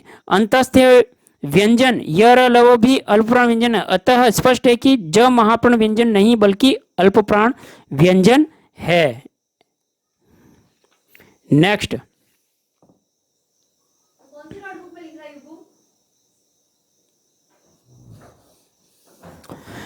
निम्न में से महाप्राण व्यंजन कौन सा है? तो यहां आप देखेंगे ब, तो ख, घ, छ, ज, ट, ढ, थ, ध, फ, भ, श, स, ह महाप्राण व्यंजन के अंतर्गत आते हैं। नेक्स्ट, सभी महाप्राण वर्णों वाला समूह है तो ये आपका आएगा पहला ख, छ और ठ। व्याख्या देखेंगे इसकी, ख, छ, ठ महाप्राण व्यंजनों का समूह ख, छ और ठ। नेक्स्ट, निम्नलिखित व्यंजनों में कौन महाप्राण है? तो ये है ट। प्रत्येक वर्ग का द्वितीय तथा चतुर्थ वर्ण एवं सभी ऊष्म व्यंजन महाप्राण व्यंजन कहलाते, अतः ठ महाप्राण व्यंजन के अंतर्गत आएगा। नेक्स्ट, प्रत्येक वर्ग का दूसरा और चौथा वर्ण क्या कहलाता है? दूसरा और चौथा महाप्राण व्यंजन कहलाता है। प्रत्येक वर्ग का दूसरा तथा चौथा वर्ण महाप्राण व्यंजन कहलाता है। नेक्स्ट, महाप्राण ध्वनियां व्यंजन वर्ग के किससे संबंधित है? ये आपका है आगा सी, दूसरा और चौथा। महाप्राण व्यंजनों के अंतर्गत प्रत्येक वर्ग का दूसरा चौथा ये महाप्राण के अंतर्गत आती हैं। नेक्स्ट, हिंदी के स्पर्श व्यंजन के पांचों वर्गों के दूसरे और चौथे वर्ण होते हैं तो ये आपका महाप्राण व्यंजन होते हैं। नेक्स्ट, हिंदी स्पर्श व्यंजनों के पांचों वर्गों के दूसरे चौथे महाप्राण व्यंजन होते हैं। व्यंजनों का वर्गीकरण, जिन व्यंजनों के उच्चारण में मुख से कम वायु निकलती है प्रत्येक स्पर्श व्यंजन वर्ग का पहला, तीसरा, पांचवा वर्ण सभी अंतस्थ व्यंजन वर्ण अल्पप्राण होते हैं।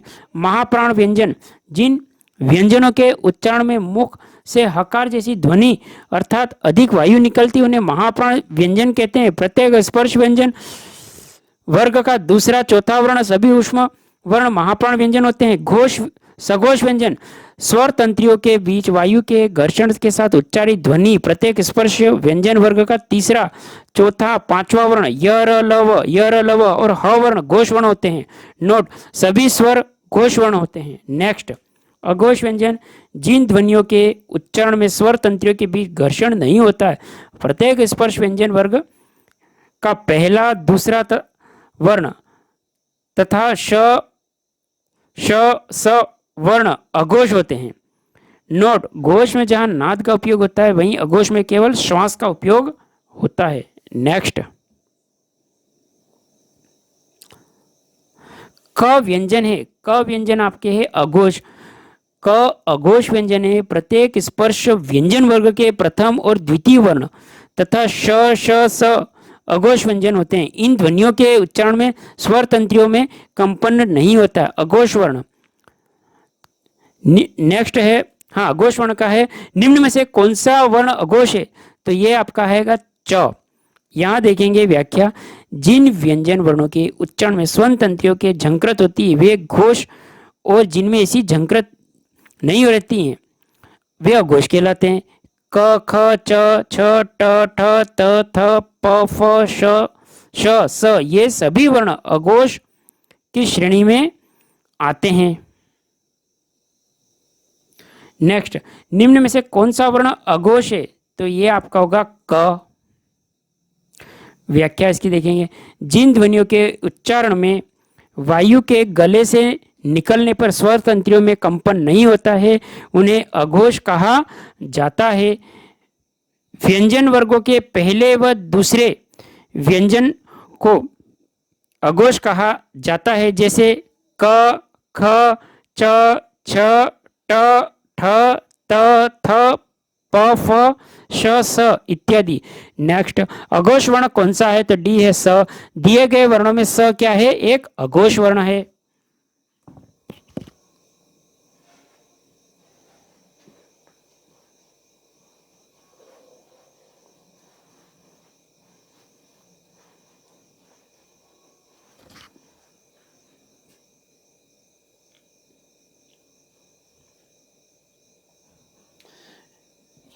नेक्स्ट है, निम्न में से अघोष वर्ण कौन सा है? तो ये है प।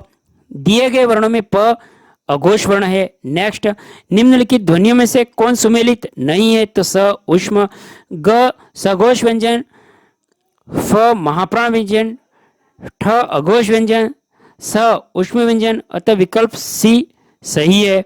नेक्स्ट, किन वर्णों के उच्चारण में हवा स्वर तंत्रियों के बिना टकराए बाहर आती है? तो आपका होगा अघोष। व्याख्या देखेंगे इसकी। जिन वर्णों को उच्चारण करते समय स्वर तंत्रियों में परस्पर दूरी के कारण वायु बिना घर्षण के अर्थात सरलता से बाहर आती है, उन्हें अघोष कहते हैं। अघोष ध्वनियों को श्वास ध्वनियों भी कहा जाता है। क ख च छ ट ठ त थ प फ श और स अघोष ध्वनियां है। अब यह घोष वर्ण एक तरफ देखेंगे कि उच्चारण में स्वर तंत्रियां झंकृत होती हैं, अघोष वर्ण में इनके उच्चारण में स्वर तंत्रियां झंकृत नहीं होती हैं। घोष वर्ण के अंतर्गत इनमें नाद का उपयोग होता है, अघोष में केवल श्वास का उपयोग होता है। घोष में है सभी स्वर य र ल व और ह। प्रत्येक स्पर्श व्यंजन वर्ग का तीसरा, चौथा और पांचवा वर्ण घोष होता है।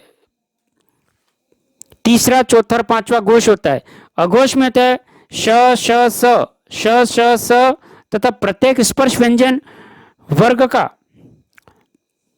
दूसरा वर्ण, पहला और दूसरा वर्ण अघोष होता है। पहला और दूसरा अघोष होता है। नेक्स्ट,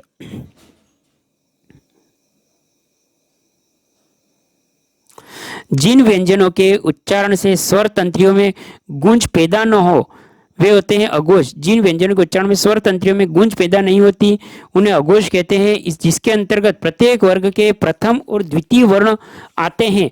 इसी के अंतर्गत श, श और स भी आते हैं। नेक्स्ट, सघोष और घोष वर्ण। सघोष वर्ण कौन सा है? सी ब। ब सघोष वर्ण है। जिन वर्णों के उच्चारण में स्वर तंत्रियां झंकृत होती है उन्हें सघोष, और जिनमें ऐसी झंकृत नहीं रहती उन्हें अघोष। अघोष वर्ण में क ख च छ ट ठ त थ प फ श और स, ये सघोष वर्ण। प्रत्येक वर्ग का तीसरा, ग ज ड द ब चौथा, घ झ ड ध पांचवा वर्ण, ड इ ण न म सभी स्वर, और य र ल व और ह। नेक्स्ट, निम्न में से घोष वर्ण कौन सा है? तो आपका होता है ज।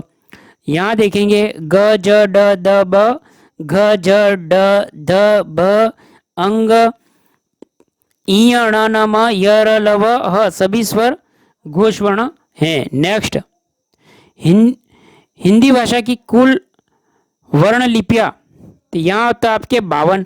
हिंदी के लिए प्रयुक्त देवनागरी लिपि में कुल 52 वर्ण हैं, जिनमें 11 स्वर हैं, 2 अयोगवा हैं, 33 व्यंजन है, 2 द्विगुण व्यंजन और 4 संयुक्ताक्षर आते हैं। नेक्स्ट,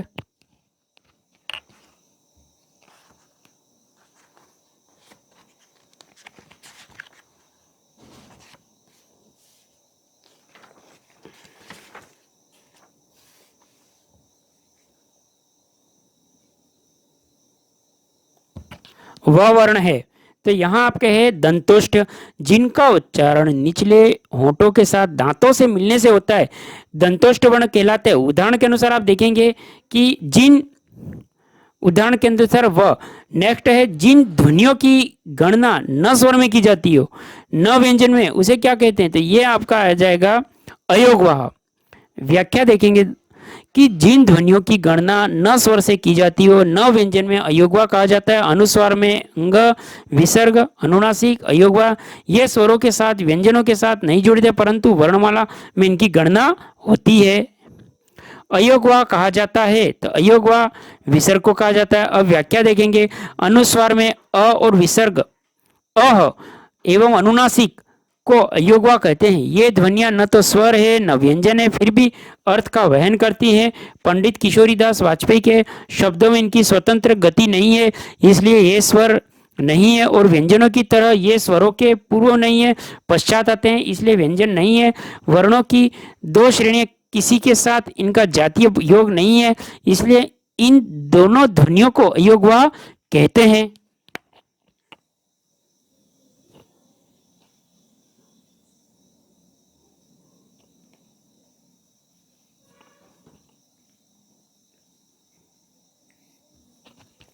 नेक्स्ट, हिंदी वर्णमाला में अम और अह क्या है? तो ये आपके अयोगवा। व्याख्या, हिंदी वर्णमाला में अम और अह अयोगवा ध्वनियां हैं। अम का प्रयोग अनुस्वार के रूप में होता है। इसकी ध्वनि नाक से निकलती है। अनुस्वार वस्तुतः स्वर के बाद आने वाला व्यंजन होता है। अह का प्रयोग विसर्ग के रूप में किया जाता है। जो स्वर के बाद आने वाले व्यंजन है, इनका उच्चारण ह वर्ण की तरह होता है। हिंदी के तत्सम शब्दों में ही इसका प्रयोग होता है। नेक्स्ट, जीवा के आधार पर स्वर कितने प्रकार के होते हैं? तो ये आपके हैं 3। जीवा के आधार पर स्वर 3 प्रकार के होते हैं, अग्र स्वर, मध्य स्वर और पश्च स्वर। अग्र स्वर के अंदर आप देखेंगे कि ई और बड़ी ई ये समृद्ध स्वर है। अब इसके अंदर आप देखेंगे ए अर्ध समृद्ध स्वर और ऐ अर्ध विवृत स्वर। अब आते हैं मध्य स्वर, अ एक अर्ध विवृत स्वर है। अब आते हैं पश्च स्वर, उ और बड़ा उ समृद्ध स्वर, ओ अर्ध समृद्ध स्वर, आ और औ अर्ध विवृत स्वर और आ ये विवृत स्वर। नेक्स्ट, जीवा की ऊंचाई के आधार पर स्वरों के भेद। अब है जीवा की ऊंचाई, तो समृद्ध, अर्ध समृद्ध, विवृत और अर्ध विवृत। ओष्ठों की आकृति के आधार पर स्वर के भेद, तो वृत्ताकार गोलिका स्वर उ, बड़ा उ, ओ और औ। अर्थ अवृत्ताकार अगोलिक स्वर अ, आ, ई, ए और ऐ। नेक्स्ट, अयोगवा कहा जाता है, तो बी अनुस्वार एवं विसर्ग को। अनुस्वार तथा विसर्ग को अयोगवा कहा जाता है। अयोगवा की गणना न तो स्वरों में होती है न व्यंजनों में होती है, फिर भी ये अर्थ को वहन करते हैं। ऐसी कौन सी 2 मात्राएं हैं जिनका प्रयोग किया जाता है किंतु उनका समावेश स्वर में नहीं किया जाता? तो ये आपका आएगा अम और अह। व्याख्या इसकी देख लेते हैं। अम और अह अयोगवा हैं, यह न तो स्वर है न व्यंजन, किंतु ये स्वरों के सहारे ही चलते हैं। नेक्स्ट, हिंदी वर्णमाला में अयोगवा वर्ण कौन से हैं? तो आप आएगा अम और अह। व्याख्या, हिंदी वर्णमाला में ऐसे वर्ण जिनकी गणना न तो स्वरों में होती है न व्यंजनों में की जाती है, अयोगवा वर्ण कहलाते हैं। अम और अह अयोगवा वर्ण कहलाते हैं। वर्णमाला में इनका स्वरों के बाद और व्यंजनों से पहले होता है। अम को अनुस्वार तथा अ को विसर्ग कहा जाता है। नेक्स्ट, इनमें अयोगवा स्वर हैं डी अम। नेक्स्ट, अयोगवा के अंतर्गत अनुस्वार और विसर्ग को रखा जाता है, किंतु ये स्वर ध्वनियां नहीं है क्योंकि इनका उच्चारण व्यंजनों के उच्चारण की तरह होता है, इसलिए अम और अह को अयोगवा स्वर कहा जाता है। अम और अह आते हैं अयोगवा में। अम और अ अर्थात अनुस्वार एवं विसर्ग न तो स्वर है न ही व्यंजन, ये स्वर ध्वनियां नहीं है किंतु इनका उपयोग स्वर तथा व्यंजन दोनों में होता है, जैसे अंग और रंग। इस प्रकार अनुस्वार व विसर्ग को अयोगवा की श्रेणी में रखा गया है। नोट, अयोगवा योग न होने पर भी जो साथ रहता हो, योग न होने पर भी जो साथ रहता हो वही अयोगवा। नेक्स्ट, अम और अह कहलाते हैं अयोगवा। अम और अह अर्थात अनुस्वार एवं विसर्ग न तो स्वर है न ही व्यंजन, ये स्वर ध्वनियां नहीं है, परंतु इनका उपयोग स्वर तथा व्यंजन दोनों में होता है, जैसे अंग, रंग। इस प्रकार अनुस्वार व विसर्ग को अयोगवा की श्रेणी में रखा जाता है। नेक्स्ट, अब है विविध। क्वेश्चन है, केंद्रीय हिंदी निदेशालय ने हिंदी की मानक वर्णमाला में मूलतः कितने स्वर और व्यंजन ध्वनियों को स्थान दिया है? तो ये उत्तर आएगा आपके 11 और 35। व्याख्या इस प्रकार है कि केंद्रीय हिंदी निदेशालय ने हिंदी की मानक वर्णमाला में मूलतः 11 स्वर और 35 व्यंजन ध्वनियों को स्थान दिया, जिनमें 2 ड और ढ आगत ध्वनियां भी शामिल है। अन्य महत्वपूर्ण तथ्य, हिंदी वर्णमाला में 11 स्वर, 33 व्यंजन, 2 आगत व्यंजन, 2 अयोगवा, अम और अह, 4 संयुक्त व्यंजन हैं, बराबर 52 वर्ण होते हैं। नेक्स्ट, निम्नलिखित में से पार्श्विक कौन सी हैं? तो आपके अगर ल, जिन व्यंजनों के उच्चारण में जीभ तालु को छुए किंतु बगल पार्श्व से हवा निकल जाए, उन्हें पार्श्विक व्यंजन कहते हैं। हिंदी में केवल ल एक व्यंजन पार्श्विक है। नेक्स्ट, ड और ढ को कहा जाता है, तो ये विकसित वर्ण है। अब इसकी व्याख्या देखेंगे कि ड और ढ को विकसित वर्ण कहा जाता है क्योंकि इनका विकास क्रमशः ड और ढ से हुआ है। नेक्स्ट है च छ ज ज का उदाहरण है, तो ये है स्पर्शी संघर्षी व्यंजन। स्पर्शी संघर्षी व्यंजन है, तो च छ ज झ स्पर्शी संघर्षी व्यंजन है। नेक्स्ट पक्षी में कितने व्यंजन वर्ण हैं, तो ये आपका आएगा 3। अब पक्षी में कितने व्यंजन वर्ण हैं, तो ये आपके 3 है। इसका देखेंगे आप व्याख्या। पक्षी शब्द में 3 व्यंजन वर्ण समाहित है क्योंकि पक्षी शब्द प अ क श ई वर्णों के योग से निर्मित है, जिनमें प और क श व्यंजन और वर्ण और अ और ई स्वर होते हैं। नेक्स्ट किस शब्द में पंचम अक्षर का प्रयोग नहीं हुआ है, तो बी अंगूठी। नेक्स्ट अंगूठी शब्द में पंचम अक्षर का शब्द का प्रयोग नहीं हुआ है। हिंदी में पंचवर्गीय व्यंजनों के अंतिम 5 व्यंजन इस प्रकार है। अंग, इ, ण, न, म ये नासिकीय ध्वनियां हैं। नेक्स्ट वर्णों के कितने भेद हैं, तो सी 2। वर्ण उस मूल ध्वनि को कहते हैं जिसके खंड या टुकड़े नहीं किए जा सकते। अ और ई और व और क इत्यादि हिंदी भाषा में वर्ण के 2 प्रकार होते हैं, स्वर और व्यंजन। कामता प्रसाद गुरु ने बाह्य प्रयत्न के अनुसार व्यंजनों के कितने भेद माने हैं, तो 2। कामता प्रसाद गुरु ने अपनी पुस्तक हिंदी व्याकरण उद्धृत की और बाह्य प्रयत्न के अनुसार व्यंजनों के 2 भेद हैं, अल्पप्राण और महाप्राण। नेक्स्ट शब्दकोश में पहले आने वाला शब्द वक्त है। अब यहां देखेंगे इसकी व्याख्या। दिए गए शब्दों का शब्दकोश में आने वाला क्रम इस प्रकार है कि वक्त, वक्र, वरक, वर्ग। हिंदी शब्दकोश के आधार पर कुछ विशेष वर्णों का क्रम श वर्ण को क के बाद रखा गया है, त्र वर्ण को त के बाद रखा गया है, ज्ञ वर्ण को ज के बाद रखा गया। शब्द की दृष्टि से शब्दकोश का प्रथम अक्षर अंक होता है और शब्दकोश का अंतिम शब्द ह वर्ण के मात्रात्मक शब्द होंगे। ड और इ ण से कोई शब्द आरंभ नहीं होते हैं। नेक्स्ट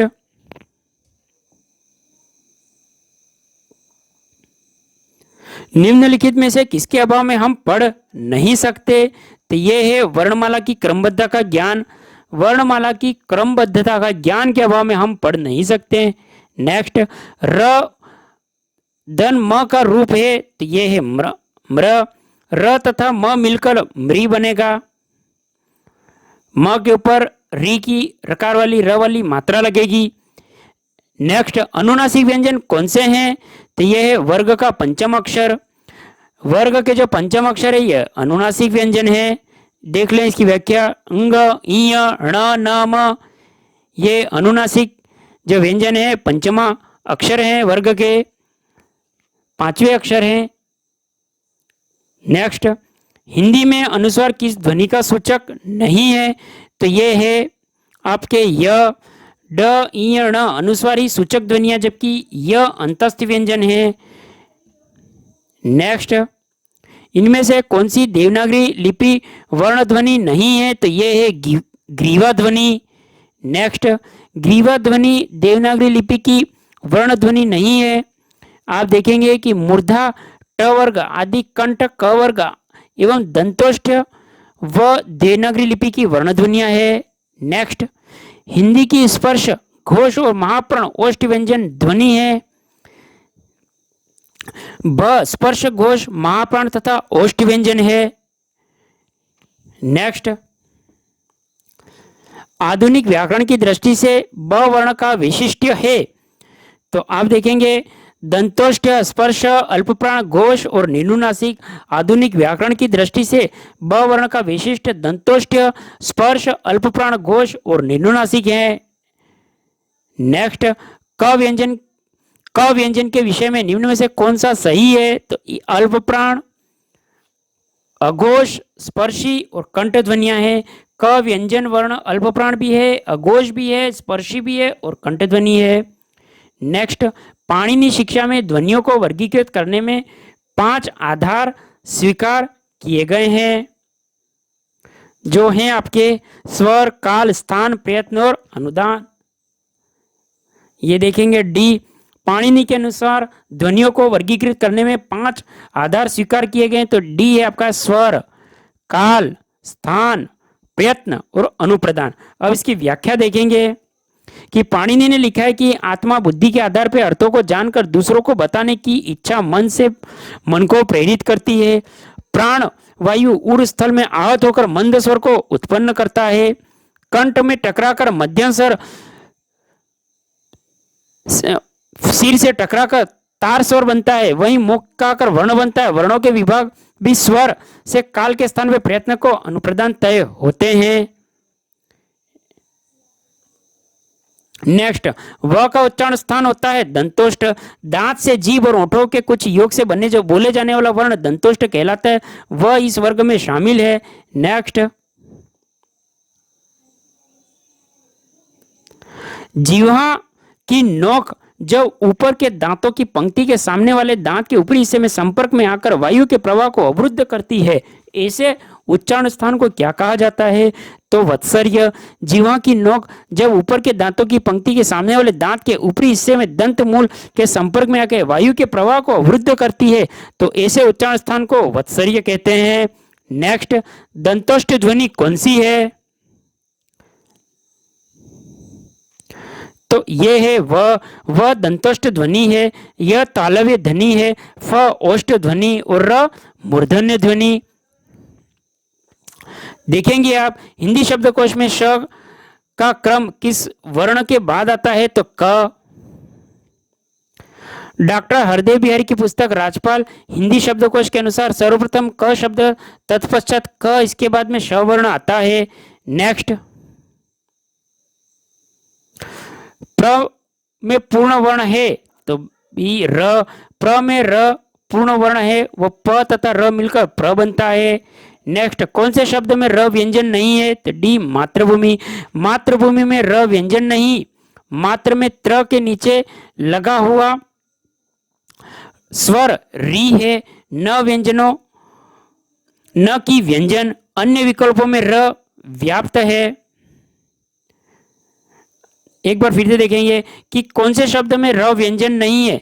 तो आप देखेंगे मातृभूमि में, ये मातृभूमि में इसमें र व्यंजन नहीं है। तो मातृभूमि में र व्यंजन नहीं है। मात्र में त्र के नीचे लगा हुआ है स्वर री, न की व्यंजन है। अन्य विकल्पों में र व्यंजन व्याप्त है। नेक्स्ट देखेंगे,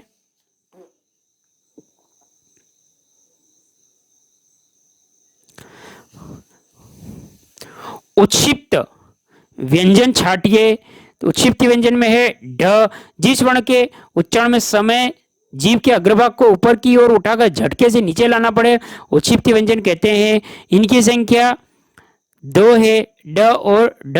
अतः ड एक उत्क्षिप्त व्यंजन है। दिए गए विकल्पों में ब और म स्पर्श व्यंजन तथा अंत में अंतस्थ व्यंजन है। उत्क्षिप्त व्यंजन का उदाहरण आप देखेंगे, ये जो ये ड और ढ दिया है, तो एक उदाहरण आपको बता दूं उसका, मैं सड़क, इसमें जीभ झटके से ऊपर उठ के नीचे लाना पड़ता है, सड़क। नेक्स्ट, जब एक ही ध्वनि का द्वित्व हो जाए तब वह क्या कहलाता है? तो ये युग्म ध्वनियां। जब एक ही ध्वनि का द्वित्व हो जाए तो उन्हें युग्म ध्वनियां कहा जाता है। नेक्स्ट, निम्नांकित में से अघोष अल्पवर्ण ध्वनि कौन सी है? तो डी, क और त। दिए गए वर्णों में अघोष अल्पवर्ण ध्वनि क तथा त है। नाद के द्वारा जिन वर्णों में झंकार नहीं होती वे अघोष के अंतर्गत आते हैं। घोष में नाद का तथा अघोष में श्वास का उपयोग होता है। अघोष वर्णों में क, ख, च, छ, ट, ठ, त, थ तथा प, फ, श और स, इसमें अल्पवर्ण अघोष वर्ण है। वर्ग का पहला, तीसरा वर्ण, पांचवा वर्ण क तथा त है। इनमें क, च, ट, त और प अघोष वर्ण अल्पप्राण वर्ण है। नेक्स्ट, निम्नलिखित में से कौन सा वर्ण अघोष महाप्राण व्यंजन है? तो बी आपका है झ। झ एक महाप्राण व्यंजन है। व्याख्या, दिए गए व्यंजन में सघोष महाप्राण व्यंजन झ है। सघोष प्रत्येक वर्ग का दूसरा चौथा वर्ण। समस्त ऊष्म महाप्राण व्यंजन महाप्राण में है ख, ख, घ, छ, झ, ट और ढ आदि। घोष वर्ण के वर्ग का तीसरा, चौथा तथा पांचवा वर्ण तथा संपूर्ण स्वर वर्ण य र ल व तथा ह घोष वर्ण, अतः सघोष महाप्राण व्यंजन झ होता है और झ वर्ग का चौथा वर्ण जो सघोष भी है तथा महाप्राण के अंतर्गत भी आता है। अब देखेंगे नेक्स्ट,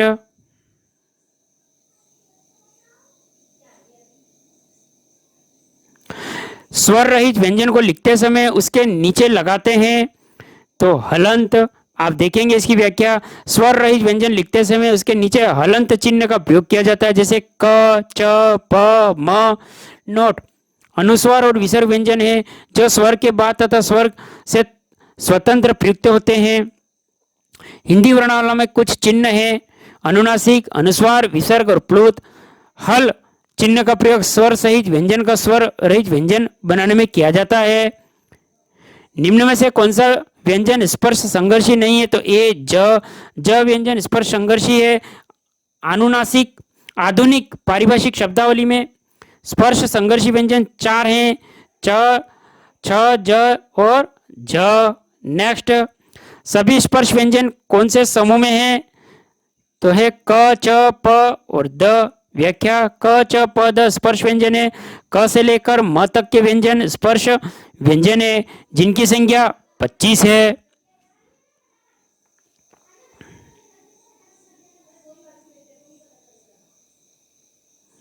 नेक्स्ट, निम्न में से कौन सा व्यंजन संघर्षी है? तो है ह संघर्षी ऊष्म व्यंजन, श, श, स और ह, झ स्पर्श संघर्षी व्यंजन है। संघर्षी व्यंजन ह है।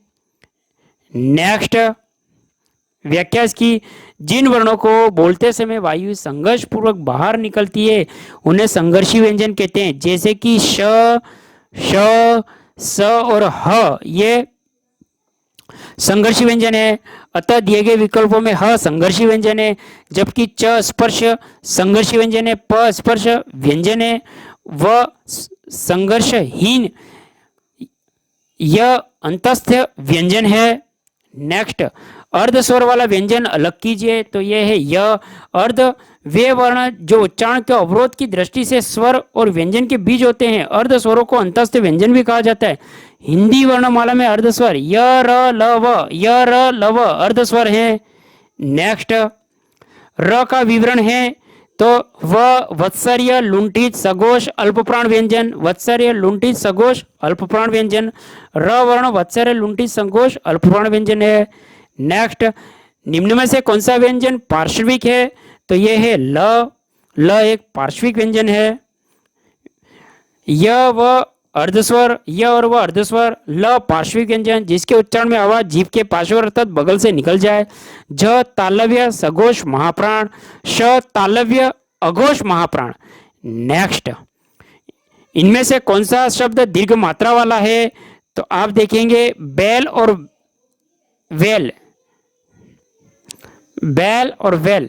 यहां आप देखेंगे उपयुक्त विकल्पों में बैल और वेल दीर्घ मात्रा वाला स्वर जिनके उच्चारण में रस्व स्वरों को दोगुना समय लगता है वे दीर्घ स्वर है। आ, ई, उ, ए, ऐ, ओ और औ ये दीर्घ मात्रा वाले स्वर हैं। स्पर्श व्यंजन कंठ ध्वनि अघोष और महाप्राण ध्वनि है। उत्तर होगा आपका ख। स्पर्श व्यंजन कंठ ध्वनि अघोष महाप्राण ध्वनि है ख। व्याख्या देखेंगे, ख स्पर्श व्यंजन कंठ ध्वनि अघोष महाप्राण ध्वनि है। क अघोष और अल्पप्राण, ग घोष एवं अल्पप्राण, घ घोष तथा महाप्राण है।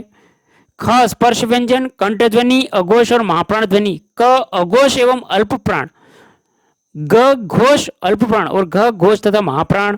नेक्स्ट, स्वर तंत्रियों के आधार पर व्यंजनों को कितने वर्गों में बांटा गया है? तो बी 2। स्वर तंत्रियों के आधार पर व्यंजनों को 2 वर्गों में विभाजित किया गया है, घोष तथा अघोष।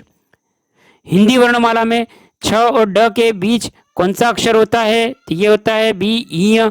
हिंदी वर्णमाला में छ से ड के बीच ई अक्षर है। विवरण इस प्रकार से छ ज झ ई ट ठ ड। नेक्स्ट, अंतस्थ और उष्म वर्ण कितने हैं? तो बी 8। अंतस्थ य र ल व तथा उष्म श श स और ह ये 8 वर्ण है। नेक्स्ट, हिंदी शब्दकोश में क से बाद में कौन सा व्यंजन दिखाई देता है? तो डी श। हिंदी शब्दकोश में क के बाद श व्यंजन दिखाई देता है। नेक्स्ट, काकल्य वर्ण कौन सा है? तो है ह। जिस व्यंजन ध्वनियों के उच्चारण में मुख गुहा खुली रहती है और वायु बंद कंठ को झटके से खोल के बाहर निकलती है, उसे काकल्य वर्ण कहते हैं, जैसे कि ह। नेक्स्ट, मानक रूप वाला वर्ण नहीं है तो होता है भक्त। मानक रूप वाला वर्ण नहीं है तो मानक रूप वाला वर्ण नहीं है तो यह है भक्त। मानक रूप वाला वर्ण नहीं है, व्याख्या इसकी है कि क ल भक्त तथा प से मानक रूप वाला वर्ण भक्त नहीं है। वर्ण भाषिक ध्वनियों के लिखित रूप होते हैं। लिखित चिन्ह भी वर्ण के अंतर्गत आते हैं। हिंदी भाषा में प्रयुक्त होने वाले वर्णों की संख्या 52 है। नेक्स्ट, उच्चारण की दृष्टि से संबल ध्वनि का कौन सा वर्गीकरण है? तो है संपृक्त ध्वनि। नेक्स्ट, एक ध्वनि जब दो व्यंजनों से संयुक्त होती तब यह संपृक्त ध्वनि कहलाती, जैसे संबल। यहाँ स और ब ध्वनियों के साथ म ध्वनि संयुक्त हुई है। नेक्स्ट, प्रत्येक शब्द की वर्तनी के सभी वर्णों को उसी क्रम में अलग अलग दिखाना क्या कहलाता है? तो ये होता है आपके बी वर्ण विच्छेद। प्रत्येक शब्द की वर्तनी के सभी वर्णों को उसी क्रम में अलग अलग दिखाना वर्ण विच्छेद कहलाता है, जैसे रामायण, र तथा आ, म तथा आ, य तथा अ और ण तथा अ। नेक्स्ट, वह व्यंजन है तो वह व्यंजन क्या है? आपके अंतस्थ व्यंजन। अंतस्थ व्यंजन 4 हैं, य, र, ल, व, जबकि श, श, स और ह ऊष्म व्यंजन है। नेक्स्ट, प्रसन्नता शब्द में कौन सी ध्वनि है? तो आपके आगा युग्म ध्वनि। जब एक ही ध्वनि का द्वित्व हो जाए वह युग्मत्व ध्वनि कहलाती है, जैसे अक्षुण, उत्फुल्ल, दिक्कत, प्रसन्नता। एक ध्वनि जब दो व्यंजनों से संयुक्त होती है तब वह संपृक्त ध्वनि कहलाती है, जैसे संबल, कंपन इत्यादि। दो या दो से अधिक व्यंजन ध्वनियां परस्पर संयुक्त होकर जब एक स्वर के सहारे बोली जाती तो संयुक्त ध्वनियां कहलाती है, जैसे कि प्राण, घ्राण, क्लांत, म्लान, प्रकर्ष इत्यादि संयुक्त ध्वनियां हैं, अधिकतर तत्सम शब्दों में मिलती हैं। नेक्स्ट, वर्णों को क्रम पूर्वक अलग करना कहलाता है तो डी वर्ण विच्छेद। वर्णों को क्रम पूर्वक अलग करना वर्ण विच्छेद कहलाता है।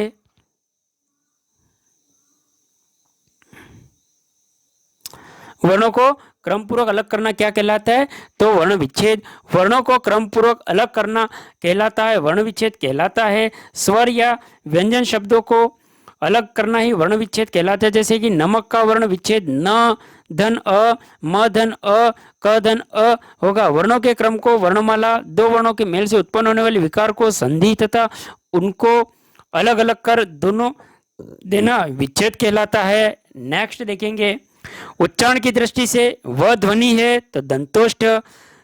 व्याख्या है इस प्रकार कि उच्चारण ध्वनि दृष्टि से वह ध्वनि दंतोष्ठ है। सूत्र के अनुसार वकार से दंतोष्ठ अर्थात वकार का उच्चारण स्थान ध्वनि दंतोष्ठ होता है। दांत से, जीभ और होठों से मिलने से जो उच्चारण होता है उसे दंतोष्ठ कहते हैं तथा वह ध्वनि है। नेक्स्ट, निम्नलिखित ध्वनियों में कौन सी दंतोष्ठ है? वह दंतोष्ठ ध्वनि है। नेक्स्ट, निम्नलिखित में से कौन सी व्यंजन ध्वनियां स्पर्श संघर्षी कहलाती हैं? तो आपका है च, छ, ज और ज ध्वनियां स्पर्श संघर्षी कहलाती हैं। व्याख्या है, दी गई ध्वनियों में च, छ, ज और झ स्पर्श संघर्षी ध्वनियां कहलाती हैं। इनका उच्चारण स्थान तालव्य है। यह संख्या 4 है। क, ख, ग, घ कंठ, ट, ठ, ड, ढ मूर्धन्य, प, फ, ब, भ, म ओष्ठ ध्वनियां है। दोस्तों, अब इसका अंतिम क्वेश्चन है।